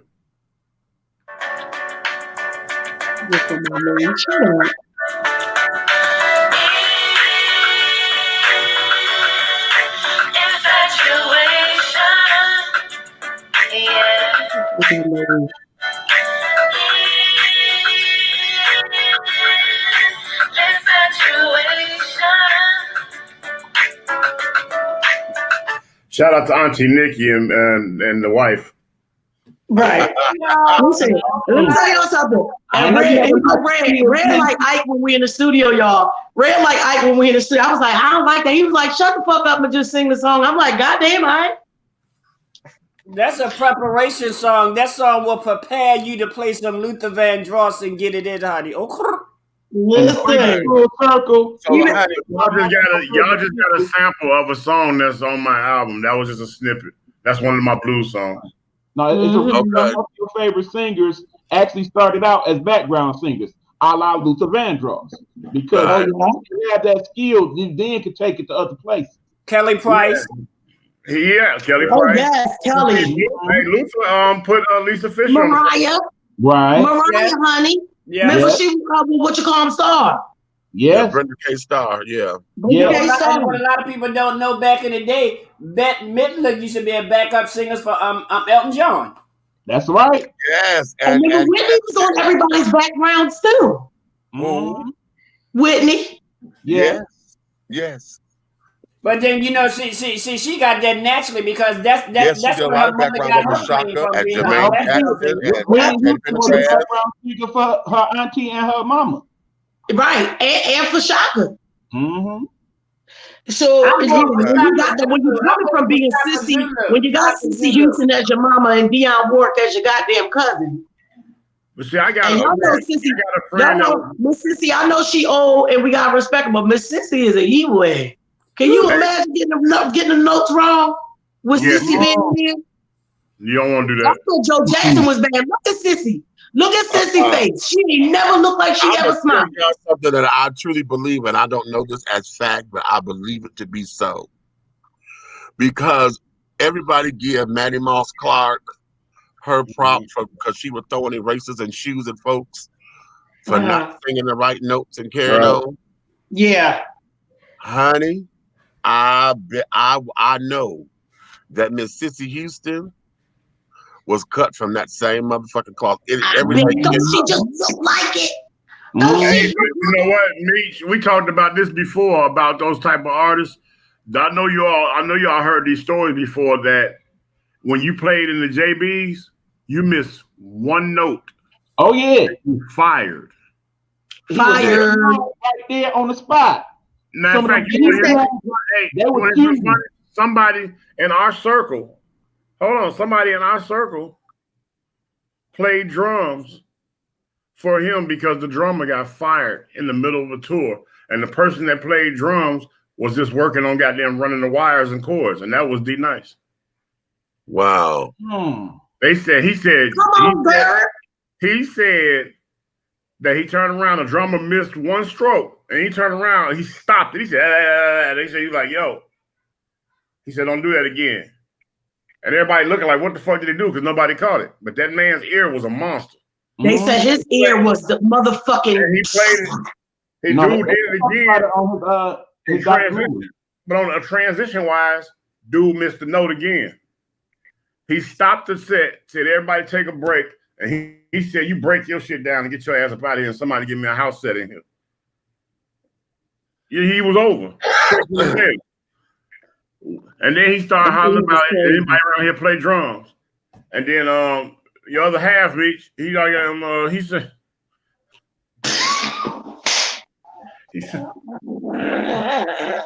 I knew his ass. I was waiting on the zinger. I was waiting. Wait. Sweet. That's Meech's heterosexual husband. He asked, he said, anybody know how to play drums? He was like, shit, right place, right time. Boom. Yeah, I'm sorry, I forgot you was up here. Who knows? I don't woke my millions up. Oh, stop. Okay, let me take a little commercial. I haven't done a commercial break. Let me take a commercial break because the band got to pee. Ladies and gentlemen. I have to go fix myself. I gotta go to school. Hey, I'm gonna go uninstall my squirt. Oh Lord, Mister, what you doing? What you doing, Mister? Hold on. If your mama found out about this, it'll kill her. Little Latin boy, like, why are you crying? I can't. You his wife. Yeah. How he died. On top of me. On top of me.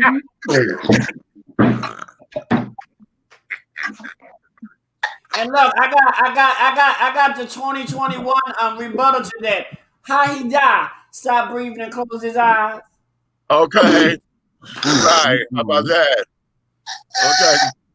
Well, I'm so good. Miss Sophia home. We're gonna go to commercial break now. We gotta get some order around this house. Okay. Shit. Hush up your old food. I said Sophia home now. There you go. I heard some woman around here got you some kind of way around here, boy. What's wrong with you? Oh, hush up your old food. Your old food. Attention all business owners. Use your advertising dollars here. Looking to reach a more diverse audience for your products and your services? Well, this is the platform for you. Dishing Tea Entertainment welcomes all businesses who wish to expand their brands and looking for clientele that's more than grown and sexy, but also the seasoned and sophisticated. For more information on how this spot can be yours, contact Big Meat at 404-914-5610 or go to our website at www.dishingtea.com. Be bold, be unique, be the tea with a unique body oil fragrance from the Sensuality Fragrance Collection. The Sensuality Collection embodies a unique array of customized original scents created by Big Meat.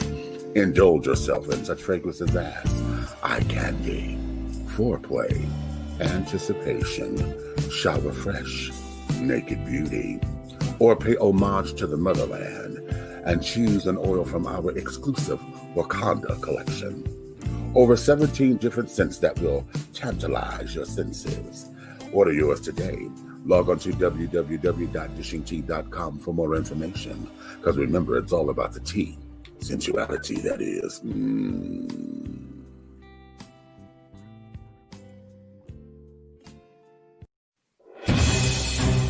We're not asking for your permission. We're not seeking your approval. We're claiming what's ours in the name of our ancestors. We are their answered prayers. This is more than a movement. This is a revolution. Black innocence. Order yours today.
We are creating black luxury across this country.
Yes,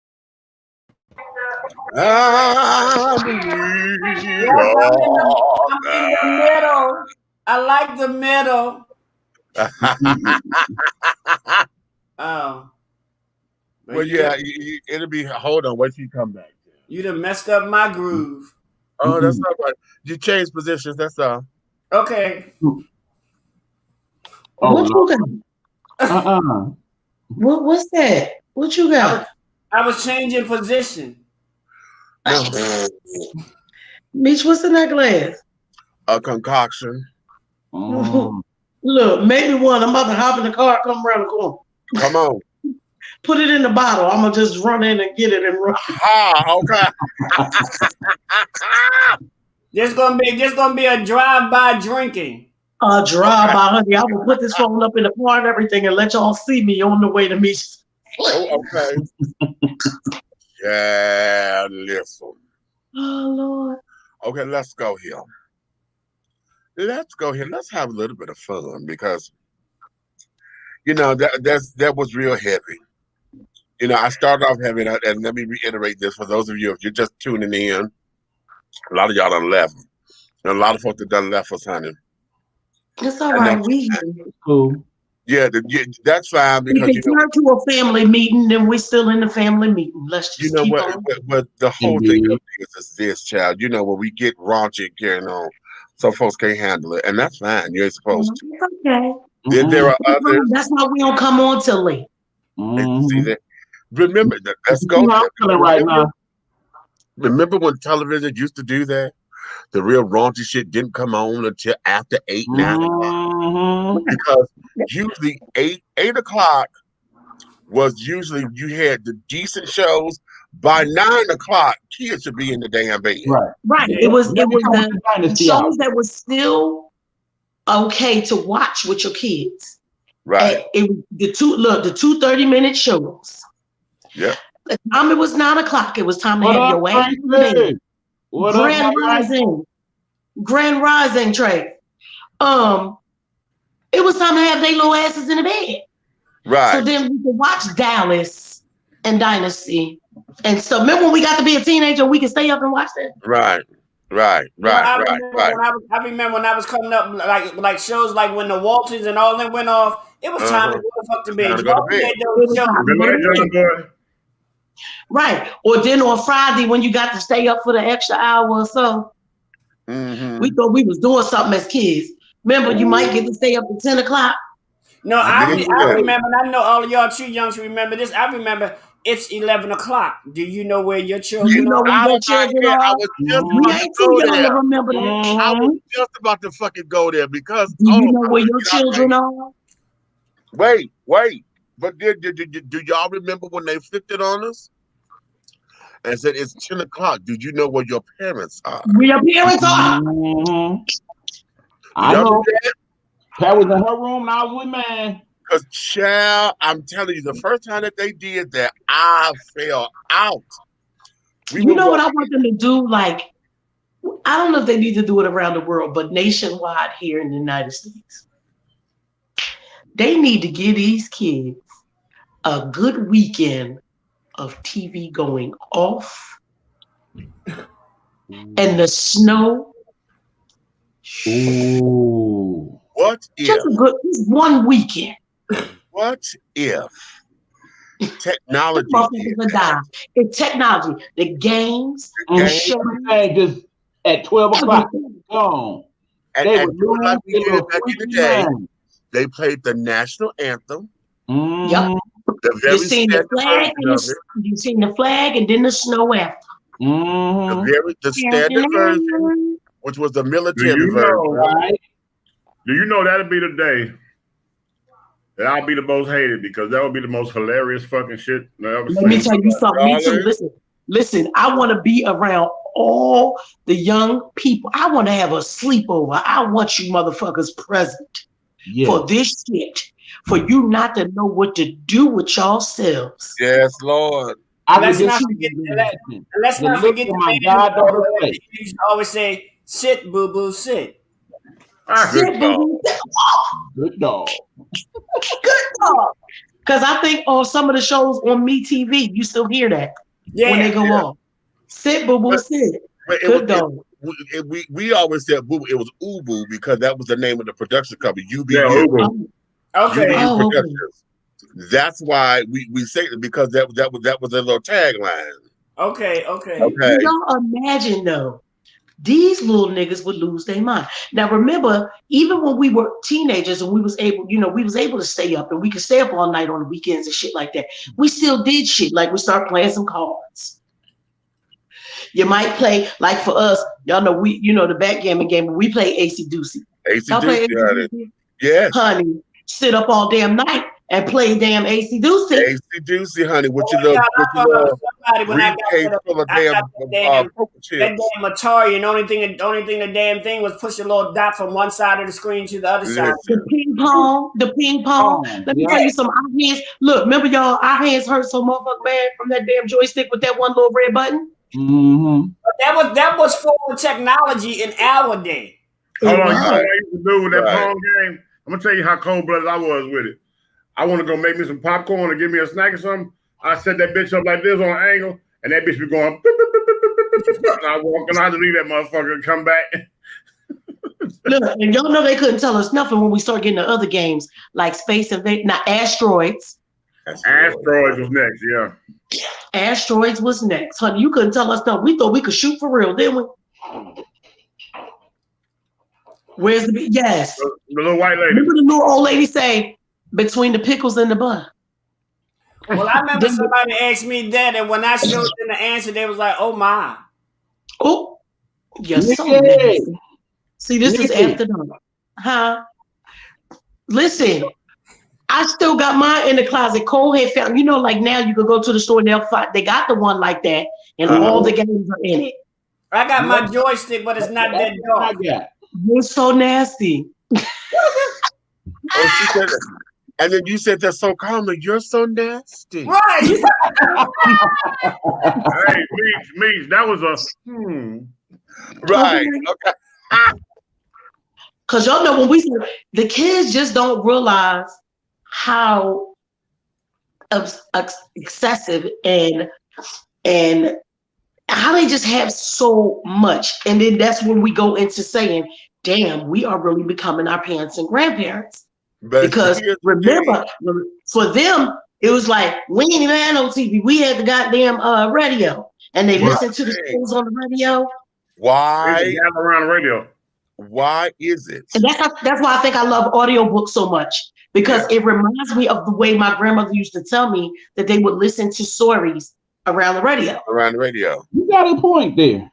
You know what? Here's something here. Because see, this here, I know when I was a kid and my mother would have a flashback or whatever, right?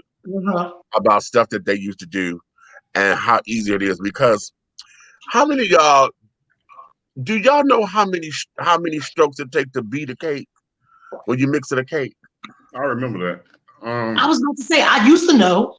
Yeah. I know how many strokes it takes to make a pound cake. He's so nasty. He's so nasty. He nasty. Y'all remember How many is it? 450. Jesus Christ. Thank the Lord for electric blenders. But that's my point. Because see, back when I was learning how to make cakes in Canada, even with the mix, they used to have that in the instructions on the back. It was in the instructions. It was.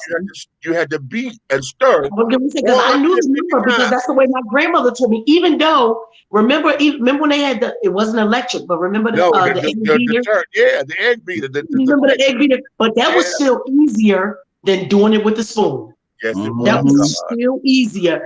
And that's how you knew if it was too thick. Because if that bitch wouldn't turn, you had to add some more liquid, honey. You had one damn arm that was bigger than the other because you used the same damn arm to turn that shit all the time. Now, but catch it. You may have had one arm that was bigger, but one arm had a better grip, bitch, honey. Grip. See, this is what it is: grip and work. Grip and work. And word. It's just so amazing to see how we transition from the generations. But here's because when we get to see that, damn, our parents said what we had was way easier than what they had. And now these kids got so much more. Remember, we only had the 3 main channels and the VHS channels. It was, for us, it was 17, 29, and 57. And then there was that one channel in the middle that you could get the karate movies and shit on. Right. We had for us, it was 48. Because I was a karate, I am the 5 deadly venoms queen. Then we had the 2 auxiliary channels, which is channel 20, and channel 50. And then we had a private on station, which was the black on station. It was 62. And then public station. Oh yeah, I forgot the PBS, because for us it was channel 12. The PBS was channel 12. Channel 56, yeah. We got 2, 11, 13, 22, 45. And now we have 54, but we didn't have 54 way back then. But remember, if you ain't had that motherfucking antenna, you weren't watching shit. And you had to move it different for almost every channel. But I tell you one thing, it made everybody keep aluminum foil in their house. Sure fuck me. You had aluminum foil and pliers. And a broke hanger. Pliers. Because somebody was always one TV in there that you needed the pliers to turn the damn TV. Because somebody and a wire hanger. Somebody's child always broke the goddamn don't forget you had one TV for sound and one for visual. One for pictures. The little TV with the at my grandma's house, she had the floor model. The floor model was down there, and then you had the little one on top of it. Right. I'm gonna see at my mom's house, the floor model wasn't broke. And we had, the real big one where the TV was real big in the middle, and then it had the stereo part over here to play the records, and down here had the 8-track and the radio. And the radio, yeah. And that part, they both opened up. Remember, they was all wood encased, all pretty and everything. Those. But I'm telling you, no matter how much Islam was going on in my house on Sunday, if I was at my mother's house, she always had that same James Cleveland green ass 8-track tape. I don't even remember the damn songs, but I remember what that 8-track tape looked like. It was green and it was James Cleveland. Do y'all remember when the wire hanger transitioned for us? I'm gonna see if y'all remember when it went from one thing to another. Remember the wire? Some of y'all may not know this, but remember the wire hanger transition from being an antenna to transitioning to cleaning out people's crack pipes? That's right. That's right. I cannot. Yeah. And having you and Red in the panel at the same time. Not only that, Derek, they weren't using them clean. They also was using them for a torch. They I was going to say that. Yeah. Put a cotton ball on it, dip it in the elevator, and light it. And light it. Yeah. But see, I need people to know that even in ad joking, it's information in ad joking. Don't ever sell us short because because we telling the truth. Absolutely. It's real shit. It's real shit. And sometimes I get the years of wisdom right here. You better recognize of the transition. It was also your Slim Jim, honey. Whenever you locked your keys in your damn car, you better know it. Yeah. Everybody say when you lock your keys in the car, you put the hook in, and pull it up around that little round top. Oh yeah. As soon as you lock your keys in the car, what you say? Somebody get me a wire hanger. Yep. That's the first thing you say. That was the first thing. And then when all the doors became automatic, then you had to make sure you hit that hook just right. Oh, yeah, put it down inside the door, between the window and the door. But then so you could hit the button. You had to hit it. Right. Baby, that wire hanger, honey, that wire hanger is universal. People don't know. Look, just because old Mommy Dearest ain't like the wire hangers, honey. Right. No more wire hangers. But here's where it is, because they had changed the construction. I have a wire hanger here. I was like, this bitch is but it was an old-fashioned wire hanger. And when I got this, because it's strong enough to hold a coat. Yeah. And I was like, this bitch is heavy. And my mother told me, she said, this is from back when I was a kid. This is how they made them back then. Right. They were And so I said, sick. well, wait a minute. And then that's when that movie hit me. I said, these are the kind of hangers I had? She said, yeah. Whooped her ass I with that said, well, motherfucking no, hanger. no wonder she was beating her ass with the wire hanger. This is a goddamn weapon. Yeah. Okay, of ass destruction, because she beat the snot out of her ass about a fucking wire hanger. Bitch. But remember, wire hangers was also a sign of poverty.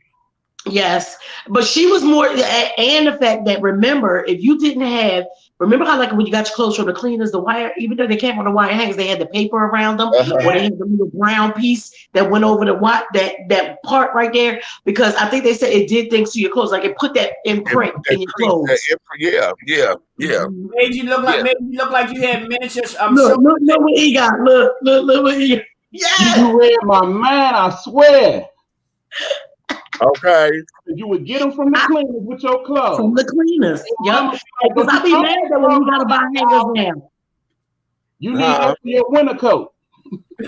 But wait a minute, do y'all ever remember y'all parents, mom or dad or anybody buying hangers? No. We gotta buy hangers all the fucking time. That's because we don't take our clothes to the cleaners as much. Exactly. Yeah, exactly. My mother, and this used to be my grandmother and Jackie, my aunt mother, would always cuss her out about being so bougie because she put everything in the cleaners except for underwear. Right, exactly. You don't know. Now that was the only thing. Like I could cook my ass off, I could clean my ass and stuff, but I didn't learn how to actually iron until when I went with Brian. For the first duty station that I went to, learning how to put the creases in the back of that motherfucking uniform. Now I'm a pro at that bitch, but I did not know how to iron. Hey, Lord, who you be? Hey. I heard I was the talk of the town, so I had to make an appearance.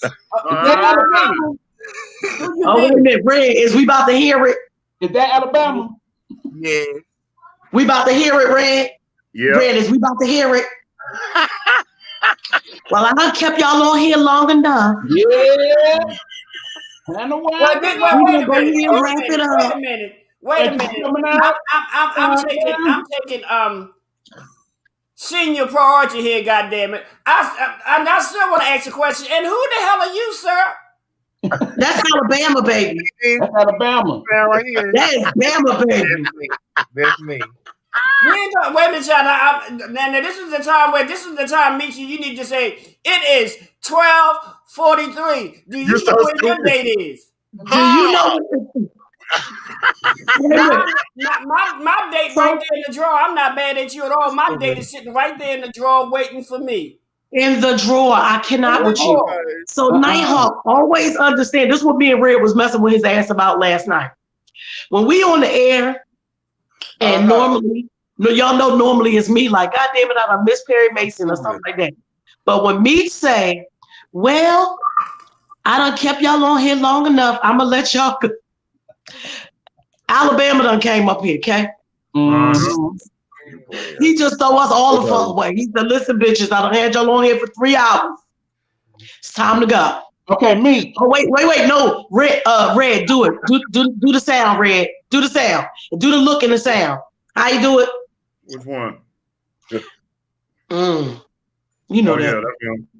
That's how you know. That's how you know Alabama coming to door. Well, we've been on here long enough now. I'm not even there, but I knew somebody was there. You better get your sisters. Get them. I ain't mad at y'all. I was gonna come get a drink. I ain't know Alabama was still around. I ain't coming up there. All right, I'll be all right. I kind of figured somebody was there because I seen him trying to swallow that last little bit of liquor whole. You see how fast that damn drink will? Hold that glass up, me. No. Hold that damn glass up. Ain't not a damn drop in that damn glass. That glass empty. That glass is empty. It's empty now. That glass was so empty. He had to remind himself, am I supposed to spit or swallow? Oh. Ooh. See? Me. Look, I thought we get to be ladies, so I thought we were supposed to sip. Me. You know, me said bullshit. I'm a gulp tonight, bitch. At 55, you know how you can sip and spit still cute like. Yes, dear. You know how I always talk about real life applications? Yeah. So what we will do for love? The 2021 Tonight version. Oh. What do you want to do? There you go. There that look. There that look. He just did it. Didn't he, Red? Didn't he just do it? He just did it. And y'all gonna look at me crazy. You know, one of my biggest issues with intermingling with some people is that I have a tendency, and listen to me, and y'all don't judge me here. I have a tendency to make love with people that I'm not in love with. Oh. And it comes back to bite me in my ass, i.e. 45 That's real good. jail. That's real good. You better come on and say that. That's real good. That's real good. And that is a serious Achilles heel that I've had for fucking years. Explain to me exactly how I can get somebody to bite my ass. What'd you say? Nay, he doing it again. Listen, I can't give you those secrets, honey. She got no, my brother. You got to learn on your own. The first thing, y'all remember that commercial?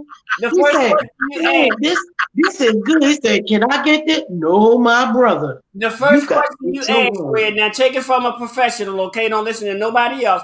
The first question you ask is, "Are your teeth yours?" I thought you was a virgin. I am, but look, let me tell you, I'm gonna give y'all the garden heaven truth. Y'all want to know the real 411? All of these times I was really saying virgin. I'm a version of a virgin. Oh. I'm a virgin of a virgin. No. No, you're a version of a virgin. Okay, ain't nothing wrong with that. Ain't nothing wrong with that. I like that. I like that. So, Rez, make sure you ask them first before you ask them to bite your ass. Ask them, are they your teeth? Because you know how the cartoon, somebody go to bite and then they pull it out the teeth. Then they whole teeth come out their mouth. The children. You want us to look, because look him looking over into yonder. Look at him looking off into yonder. He looking off into yonder. Look at him. Ooh. You better get it there. Hey, you better stop doing all that touching on camera. He looking at me. Okay. Hey, Well, like I said earlier, one thing I love about us is that we are equal opportunity employers. Okay. My camera girl. We are equal opportunity, honey. Yes. Okay. Me. Who was that? His sister? Yeah.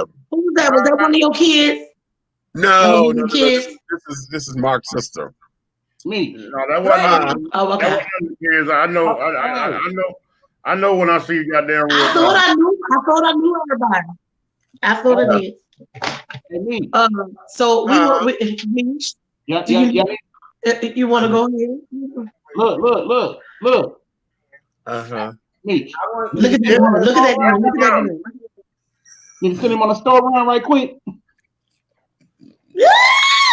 Did that nigga just break out the peanut butter? I can't. I got apple butter. Not the almond. Come on. Well. Come on. I think I want a swirl night. I want the peanut butter and the jelly.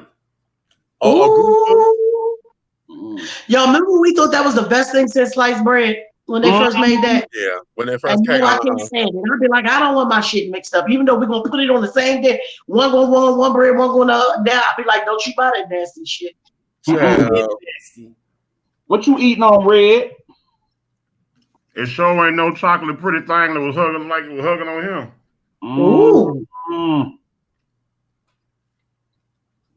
You tell Mister he got a pretty sister.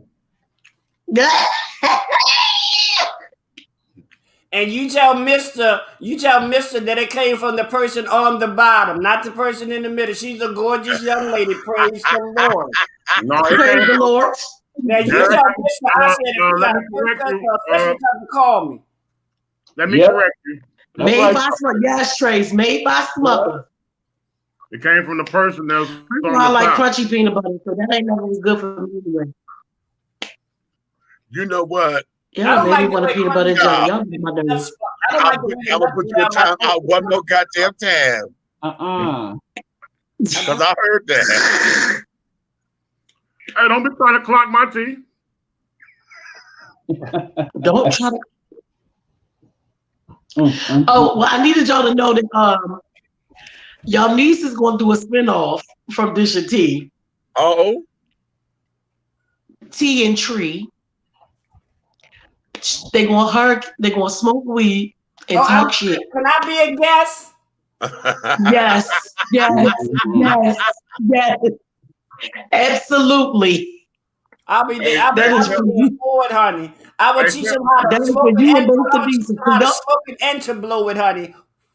Hey, tell my niece I want to come on there. I want to be Uncle Roll Up. Uncle Roll Up. I'm a big look. When she walked past and said, "Mom, I got one I want to do." I said, "Well, what is it?" She said, "How about Tea and Tree?" I said, "Huh?" She said, I'm gonna be Auntie White Boy. Yeah, I still like my top people, honey. You know, I'm gonna be. All right, listen, y'all. I'm gonna put the thing in the night hotlick thing. I need for all y'all, at least in the morning. If we don't do it tonight, in the morning, go do a Big O account, okay? Tomorrow at 6 for like 30, 45 minutes. We're gonna do a Sunday soul cipher. Whether it's spoken word, somebody singing, somebody rapping, or what, but it's Sunday soulful. So this is the thing that Cole wanted me to do on my page. So I just need y'all to come over there and follow the page and to just come in, you know, can I say some shit if you want to. Soulful? You know what, Helena? You know what? Big O will be the best place for you. You know why? Because they're not going to clock you when you do your lip singing. We can play any music we want over there, y'all. Any music. I don't know what the regulations are, but people play. But Nikki, can I do spoken No, word? You can't do nothing vulgar. You can't smoke on camera. You can smoke, you just camera down. Like y'all know how when we close up, when we do this or whatever, like that. But you can't smoke on camera, and it can't get too vulgar. But no, but my ding-a-ling is not. As long as it's not vulgar, you can talk about a bell. I'll just let them see my smoke hit the camera. They won't see what I'm holding. I do that like this. I'll be talking on the phone. Somebody be calling me. I'll be like, "Hello, I'm busy right now." No, I'm gonna need for you not to do that. I'm gonna need for you not to do that. They're auditioning me to be a host over there. I'm gonna need for you not to do that. Hey, can I do spoken word? Okay. That's not very smoky. Me and you got to talk before you go on air because I want them to take their opinion. Yes, you can do spoken word. No, you don't know. As long as it ain't vulgar. Okay. Then you can do spoken word. Okay. You can do I'll spoken set word. it off for you. Okay. I would love that. I would actually love that. And then Red, like you can then we all do it. And then Red, like anytime you want, like if it becomes a thing that I do on Sundays, because it's only gonna be no longer than an hour, because I don't want to be on there that long at a time. For over there, you gotta have a quota of a time that you on there and stuff to make your points and make whatever. But if I'm gonna do that, I want to do it where people come in because I'm not technically a host yet. Like you know how we have all this over there, unless you're a host, you can't have a panel. So the people will come in one by one. Be me and then one by one. Once I become an actual host, then I can have a panel to up to like, I think it's like 12 people in the panel at the same time.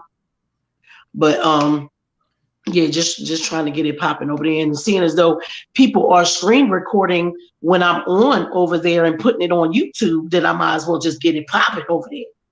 Wow. But I'm telling y'all, all of us can really flourish over there. Okay. In every facet of what we do, because they have rooms that are political, rooms that are red. They got rooms just for roasting. Just for roasting. Oh, swear to God. I went into one room one time. Red, I went in this room I didn't know what the fuck was going on in there. All I know is I couldn't stop the fuck laughing. It was two guys. They was going back and forth. They had, remember I was telling y'all, Nature Boy and the other boy had a PK. They had a PK, a roast PK. Babe, when I tell you I couldn't catch my fucking breath, I couldn't catch my breath. These niggas is crazy. Then they got rooms in there that I had to last time I went into one of those social sites. I think you would be amazing at it. Cause I went to one of the social sites one time, right? And you pop in, they was roasting. And when I popped in, what's going on with our podcast, right? Huh? What happened? It's like everybody's frozen. I don't know. Go ahead. When I popped in, it's like everybody keep freezing up. It might be my phone. It might be. We get in here. As soon as I popped in, I heard the young boy. He stepped right in. I mean, as soon as I kept in, I couldn't even say that out of my mouth right away. And the first thing he came out and said, he was like, "Who daddy is this stepping in here?" Like that. And when he said that, I was like, I said, what I tell him, I said, I'm here to let you know that I'm your father. And I was just confused of why she didn't let me put it on her chest.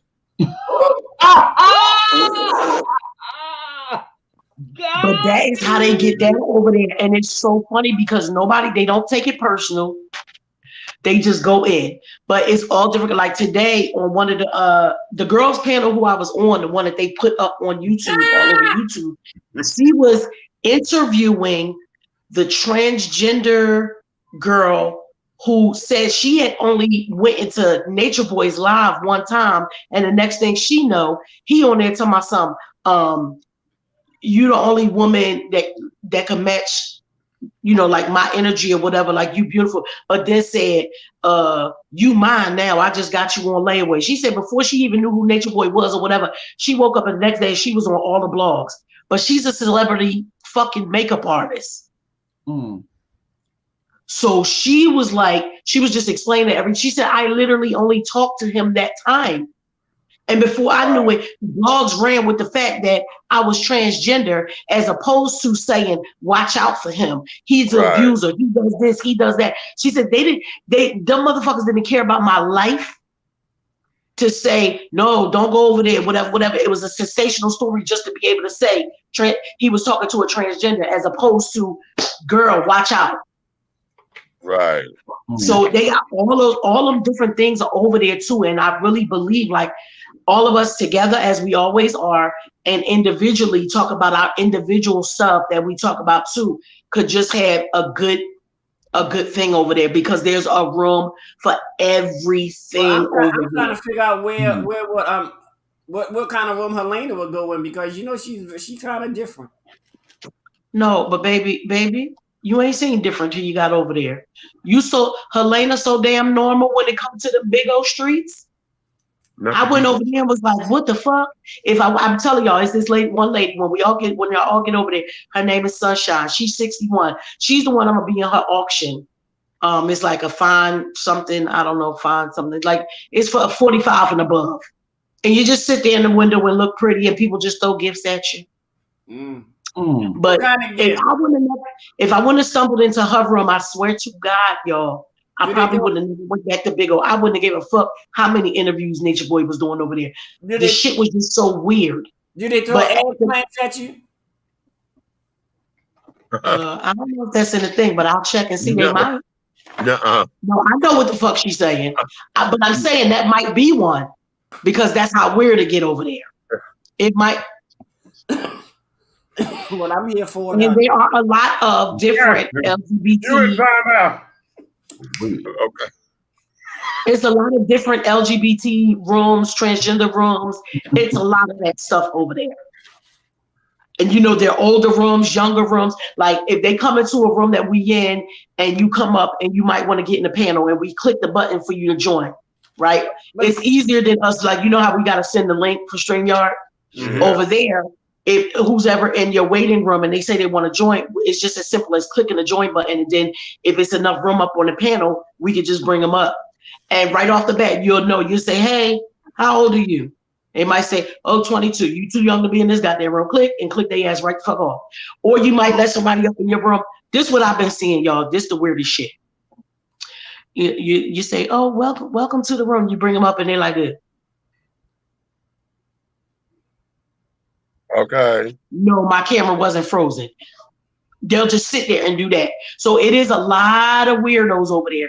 And the regulations for the United States is different from the different other countries. So where in the United States, you do anything that might be too revealing or anything like that, they will ban you. Depending on what you did, it could be for 72 hours, it could be for 2 weeks. You do something real crazy, then it's for life. People just make enough pages. But in other countries, they're allowed to do nudity and stuff like that. So you might let somebody open your window and they flashing the shit out you. But you want to hurry up and get them out your window because it can cause your page to get taken down, not them. Now this may sound crazy, but if I were to go, I don't want to go. I don't want to be a. This may sound crazy to y'all. I don't want to be a part of an LBGT group. You don't have to be. I was just saying it's just so many different.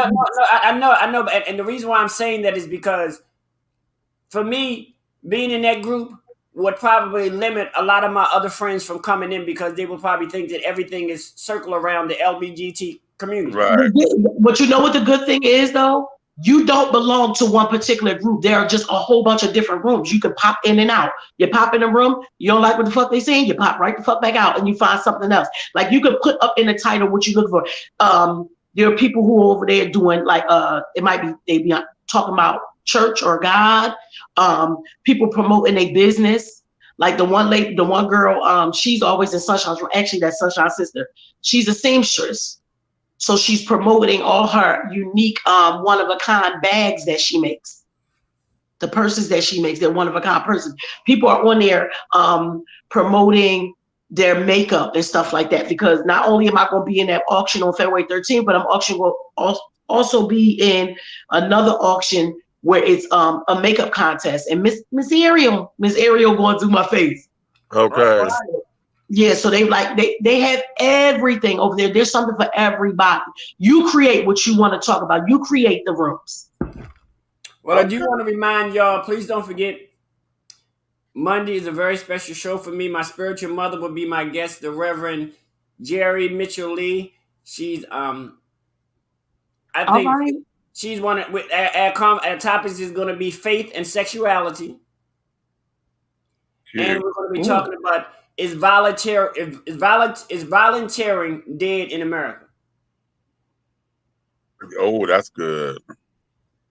You know, I've done some research. I found out, you know, because I found out that city-wise, volunteerism, Detroit is number 7 and Baltimore is number 11. Wow. For cities that really? have that volunteerism, and it's more older people that volunteer than young people. Yeah. That don't surprise me. I got a question. Gonna be interesting. Now that you bring that up for that type of show on that subject. Have y'all ever wondered, like, okay, you know, you got the churches, the pastor and the first lady. Mm-hmm. You ever wonder, like, do they have sex to church music? I don't. Ain't gonna lie. I have a playlist. When I'm intermingling, you know, I use this word because, you know, I don't want to be smurfing and stuff. But when I'm intermingling, music is a very intricate part of my intermingling. And I'm not gonna lie to you, honey. One night I was getting it and I was going down on a downstroke, and next thing I heard was, no. I said, wait a minute. We got to change this music because I can't be going down on the downstroke in some place ready to say, no, girl. A deeper love. I can, she could have said that, but yeah.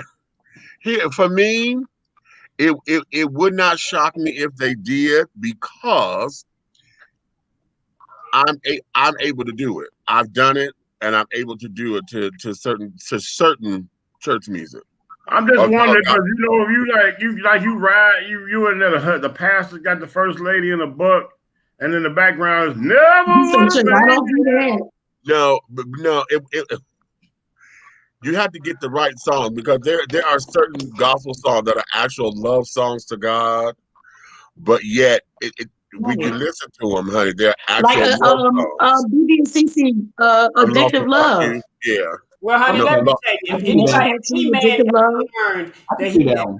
we was getting it in, and I was giving him too much or whatever, he ever wanted to learn how to make me stop, his only thing we have to do is just play any kind of gospel music, and I'll stop everything. Everything will fall down to the occasion and everything. That just Well, I really was wondering Yeah. that because we know they do the do. They're not fornicating. They're married. First lady and Right. pastor. Well, here's the thing, Because if they don't listen to secular music, Right. maybe they don't need music in their bedroom because everybody. Let me tell you something. Let me tell you how rude motherfuckers are. It's after 1 o'clock. I'm ready to get real. Let me tell you how rude motherfuckers are. Music is a very important part to my life. Period. Whether I'm in the shower, whether I'm washing dishes, whether I'm getting my groove on.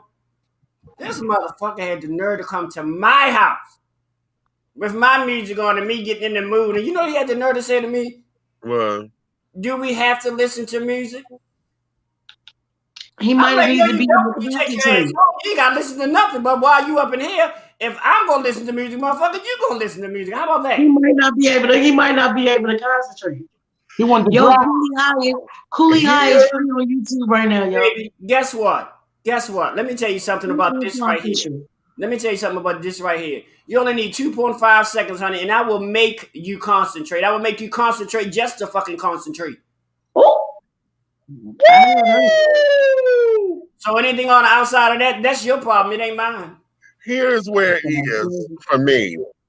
And part of the thing is that those children who try to be so self-righteous, claiming they don't listen to secular music, they're lying. Because hell, y'all got all these damn babies and shit. Now either you ain't listen to music at all, or you listen to something. Okay, now it may not be the latest thing. You may go back old school and get some Al Green or some Barry White or whatever, but you listen to something.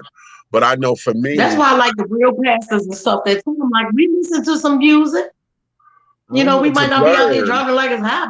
But, they want to listen. They listen to the Isaacs and the OJs and incorporate that, because at one point in time, I didn't. That wasn't the only thing I listened to, but because I was involved with the church and singing and carrying on, I was able to break down music. The gospel songs the way that they were, and then there are just some that if you listen to it, hell, they're a step away from being secular anyway. But if you think about, you're right, what you just saying right there, the R&B, the blues, the rhythm, jazz, it circulates back to gospel. But it's just like, at what note or at what chord does it disrupt your concentration of intimacy? It's more so the lyrics. As soon as they, for me, y'all call me crazy or whatever. I'm a real weird kind of a person. I really am. If nobody told you that, y'all can say on this night, that bitch that came on here as Derek with that twisted motherfucker Helena, that motherfucker is crazy. I'm certified. But as soon as I hear a Hammond organ chord, or as soon as I hear a piano, as soon as I hear anything that is remotely gospel, it turns me on. And I also know I can see us good on YouTube, but my phone keeps clicking. Let me ask you this, Helena, because I wonder if this may play a role in it. And that's because you said earlier about having fuck buddies and the disconnect that you have. Mm-hmm. Could it be that the intimacy that gospel music brings is too much in the situations that you're in? Probably because I'm real close to gospel music. You know what I'm saying? Right. About me, I tell people, and they look at me like I'm crazy. I say, but you know what? Intimacy for me is so deep that I could be intimate with somebody, and I would never, excuse my language, I would never bust a nut. Right. Purposely, because that part of me, everybody don't deserve. Boom. Right. So what about when you in a situation of intimacy, and everybody has that, what we talk about, meets that second power, that third eye, that extra real, like sometimes taking those pills is not healthy for everybody. Right. Somebody's system. So do you think because we have such a powerful mind, because if you do something Like people take LSD to use 100% of their brain. Okay? So let's say you're in the mindset of popping LSD and now you got 100% of your brain operating. It's all of them electrics going. Mm-hmm. And you get in an intimacy role, but you got so much going on that you can't get it up or whatever. Now, since you're already there at 100%, that means you can reach into your intellect and you can use telekinesis to make your dick stand up, right? Mm-hmm. So they say. Right. I've heard that. So let me ask you this: if you concentrated right now and use telekinesis, then Junior. Here we go. I'm just it's a question. I'm just wondering, could you actually be intimate from across the room? Now, yes, I usually am. Yeah. Because intimacy does not always require physical touching. Right. Well, I know because you heard Barry White up here before when he get busy. But see, you know what? And my thing is, I go through the whole thing. I'm 55. Right. God, I never need a pill. If the wind blow hard one day, I'm gonna be standing up at attention like I'm ready to give a salute. I don't have. Sure, you're right. I just mentally can't give that aspect of myself to just anybody. Right. And it's not because my body parts don't work; they work real well. And the sad part about it is, and this is the crazy part, is that once said person may leave, I may watch porn and jerk off, but I won't bust a nut with them. Right. Exactly. Hey, well, you know what? That's good that you don't want to. Sometimes you can't go shooting up the town. Goddamn it! Every time you walk up in the valley, you know what I'm saying? Let me tell you, that's what got me 3 goddamn biological daughters. I thought I was shooting blanks, and I go bang, bang, bang, bang. That motherfucker was loaded, huh? Loaded like a motherfucker, honey. I'm trying to tell you, I should have put that safety on that bitch. See, everybody who carry your gun don't know how to use a gun. Do you hear me? And on that note, darling, we done kept y'all up in here for almost 3 hours, honey. And yeah, it's about that time to get back to your evening. To unload. He's gonna unload and he's gonna he's gonna lock and load. Lock it in, load it. It's lock all great. Hey. Listen, I'm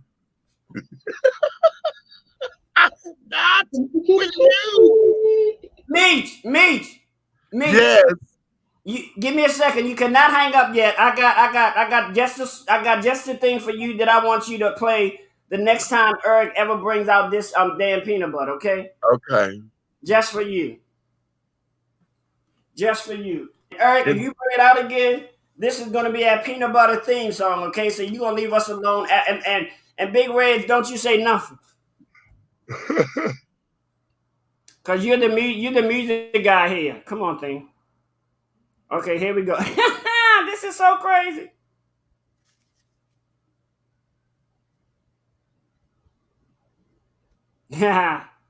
No. Yeah. Oh shit. Y'all know I can't see. Uh-oh. I've learned how to feel my way, honey. Trust me.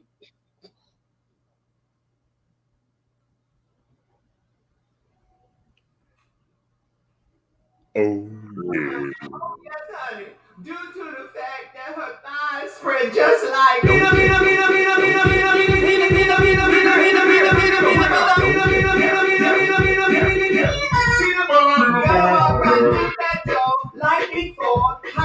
Talking about peanut butter. Yes, Miss RuPaul, honey. Let's grab it, okay? I bet you will. Insane. Are you gonna grab it? Are you gonna grab the chocolate with the peanut butter?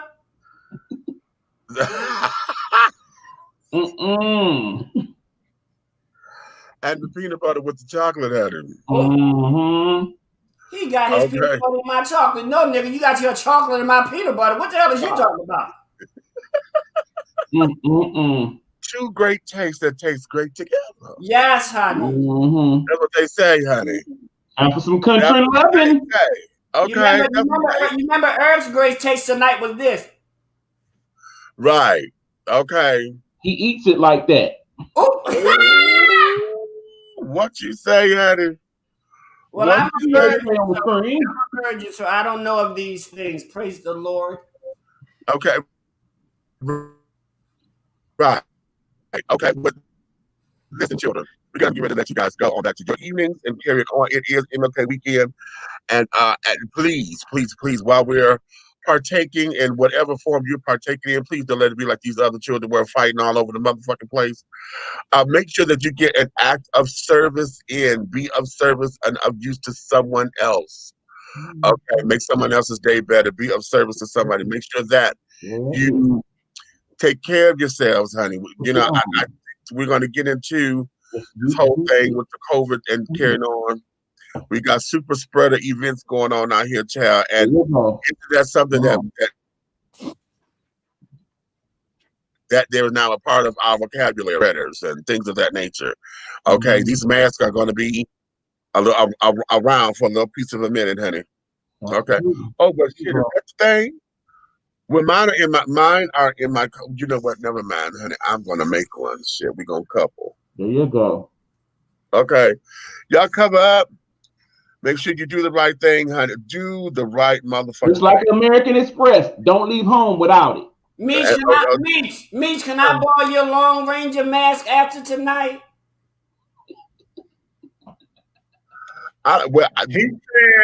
He said, don't be worried about when he go with his handcuffs and go click, clack. Peanut butter. Peanut butter. Peanut butter pimping. Peanut butter pimp. I'm gonna leave that. I don't want no peanut butter and jelly. I don't know how that was a gospel song. How did they make that a gospel song? Hey, you know what, Meech? Enjoy yourself, okay? I know you're gonna put the Bam in Bama and And he gonna put the Allen, and he gonna put the Allen in your mama. Say, oh. Can you record all the high notes you hit tonight? Oh, okay. Hey, I'm gonna leave y'all with this. I'm gonna leave y'all with this. I ain't gonna say nothing else. I'm gonna leave y'all with this. When two men are being intimate and they say, "Who's your daddy?" They both answer, "We are."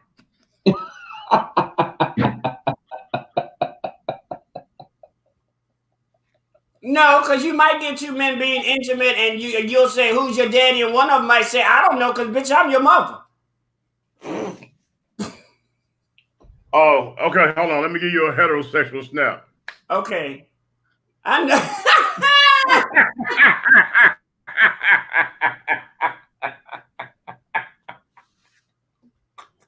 Wrap it up, homie. Wrap it up.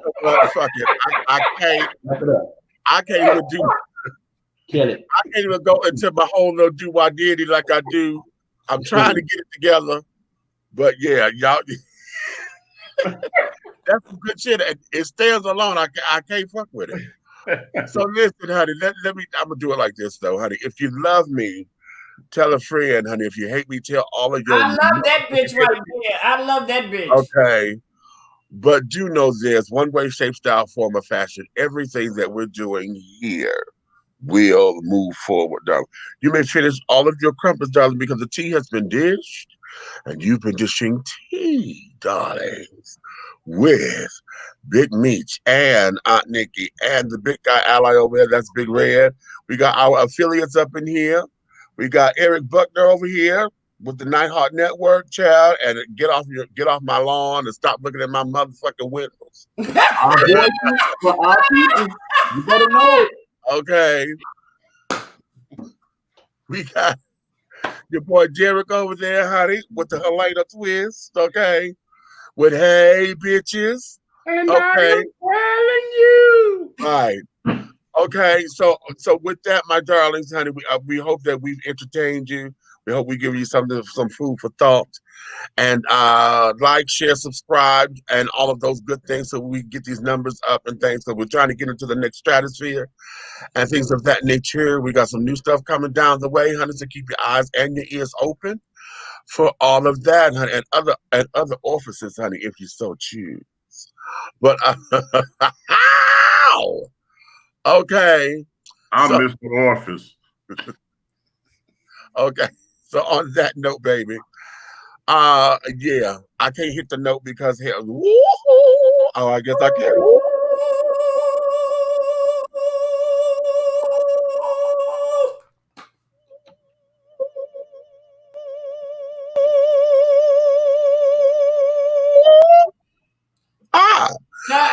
Tell Bama I feel sorry for him tonight, because bitch, you done got your next win, honey. Girl, and scene, honey.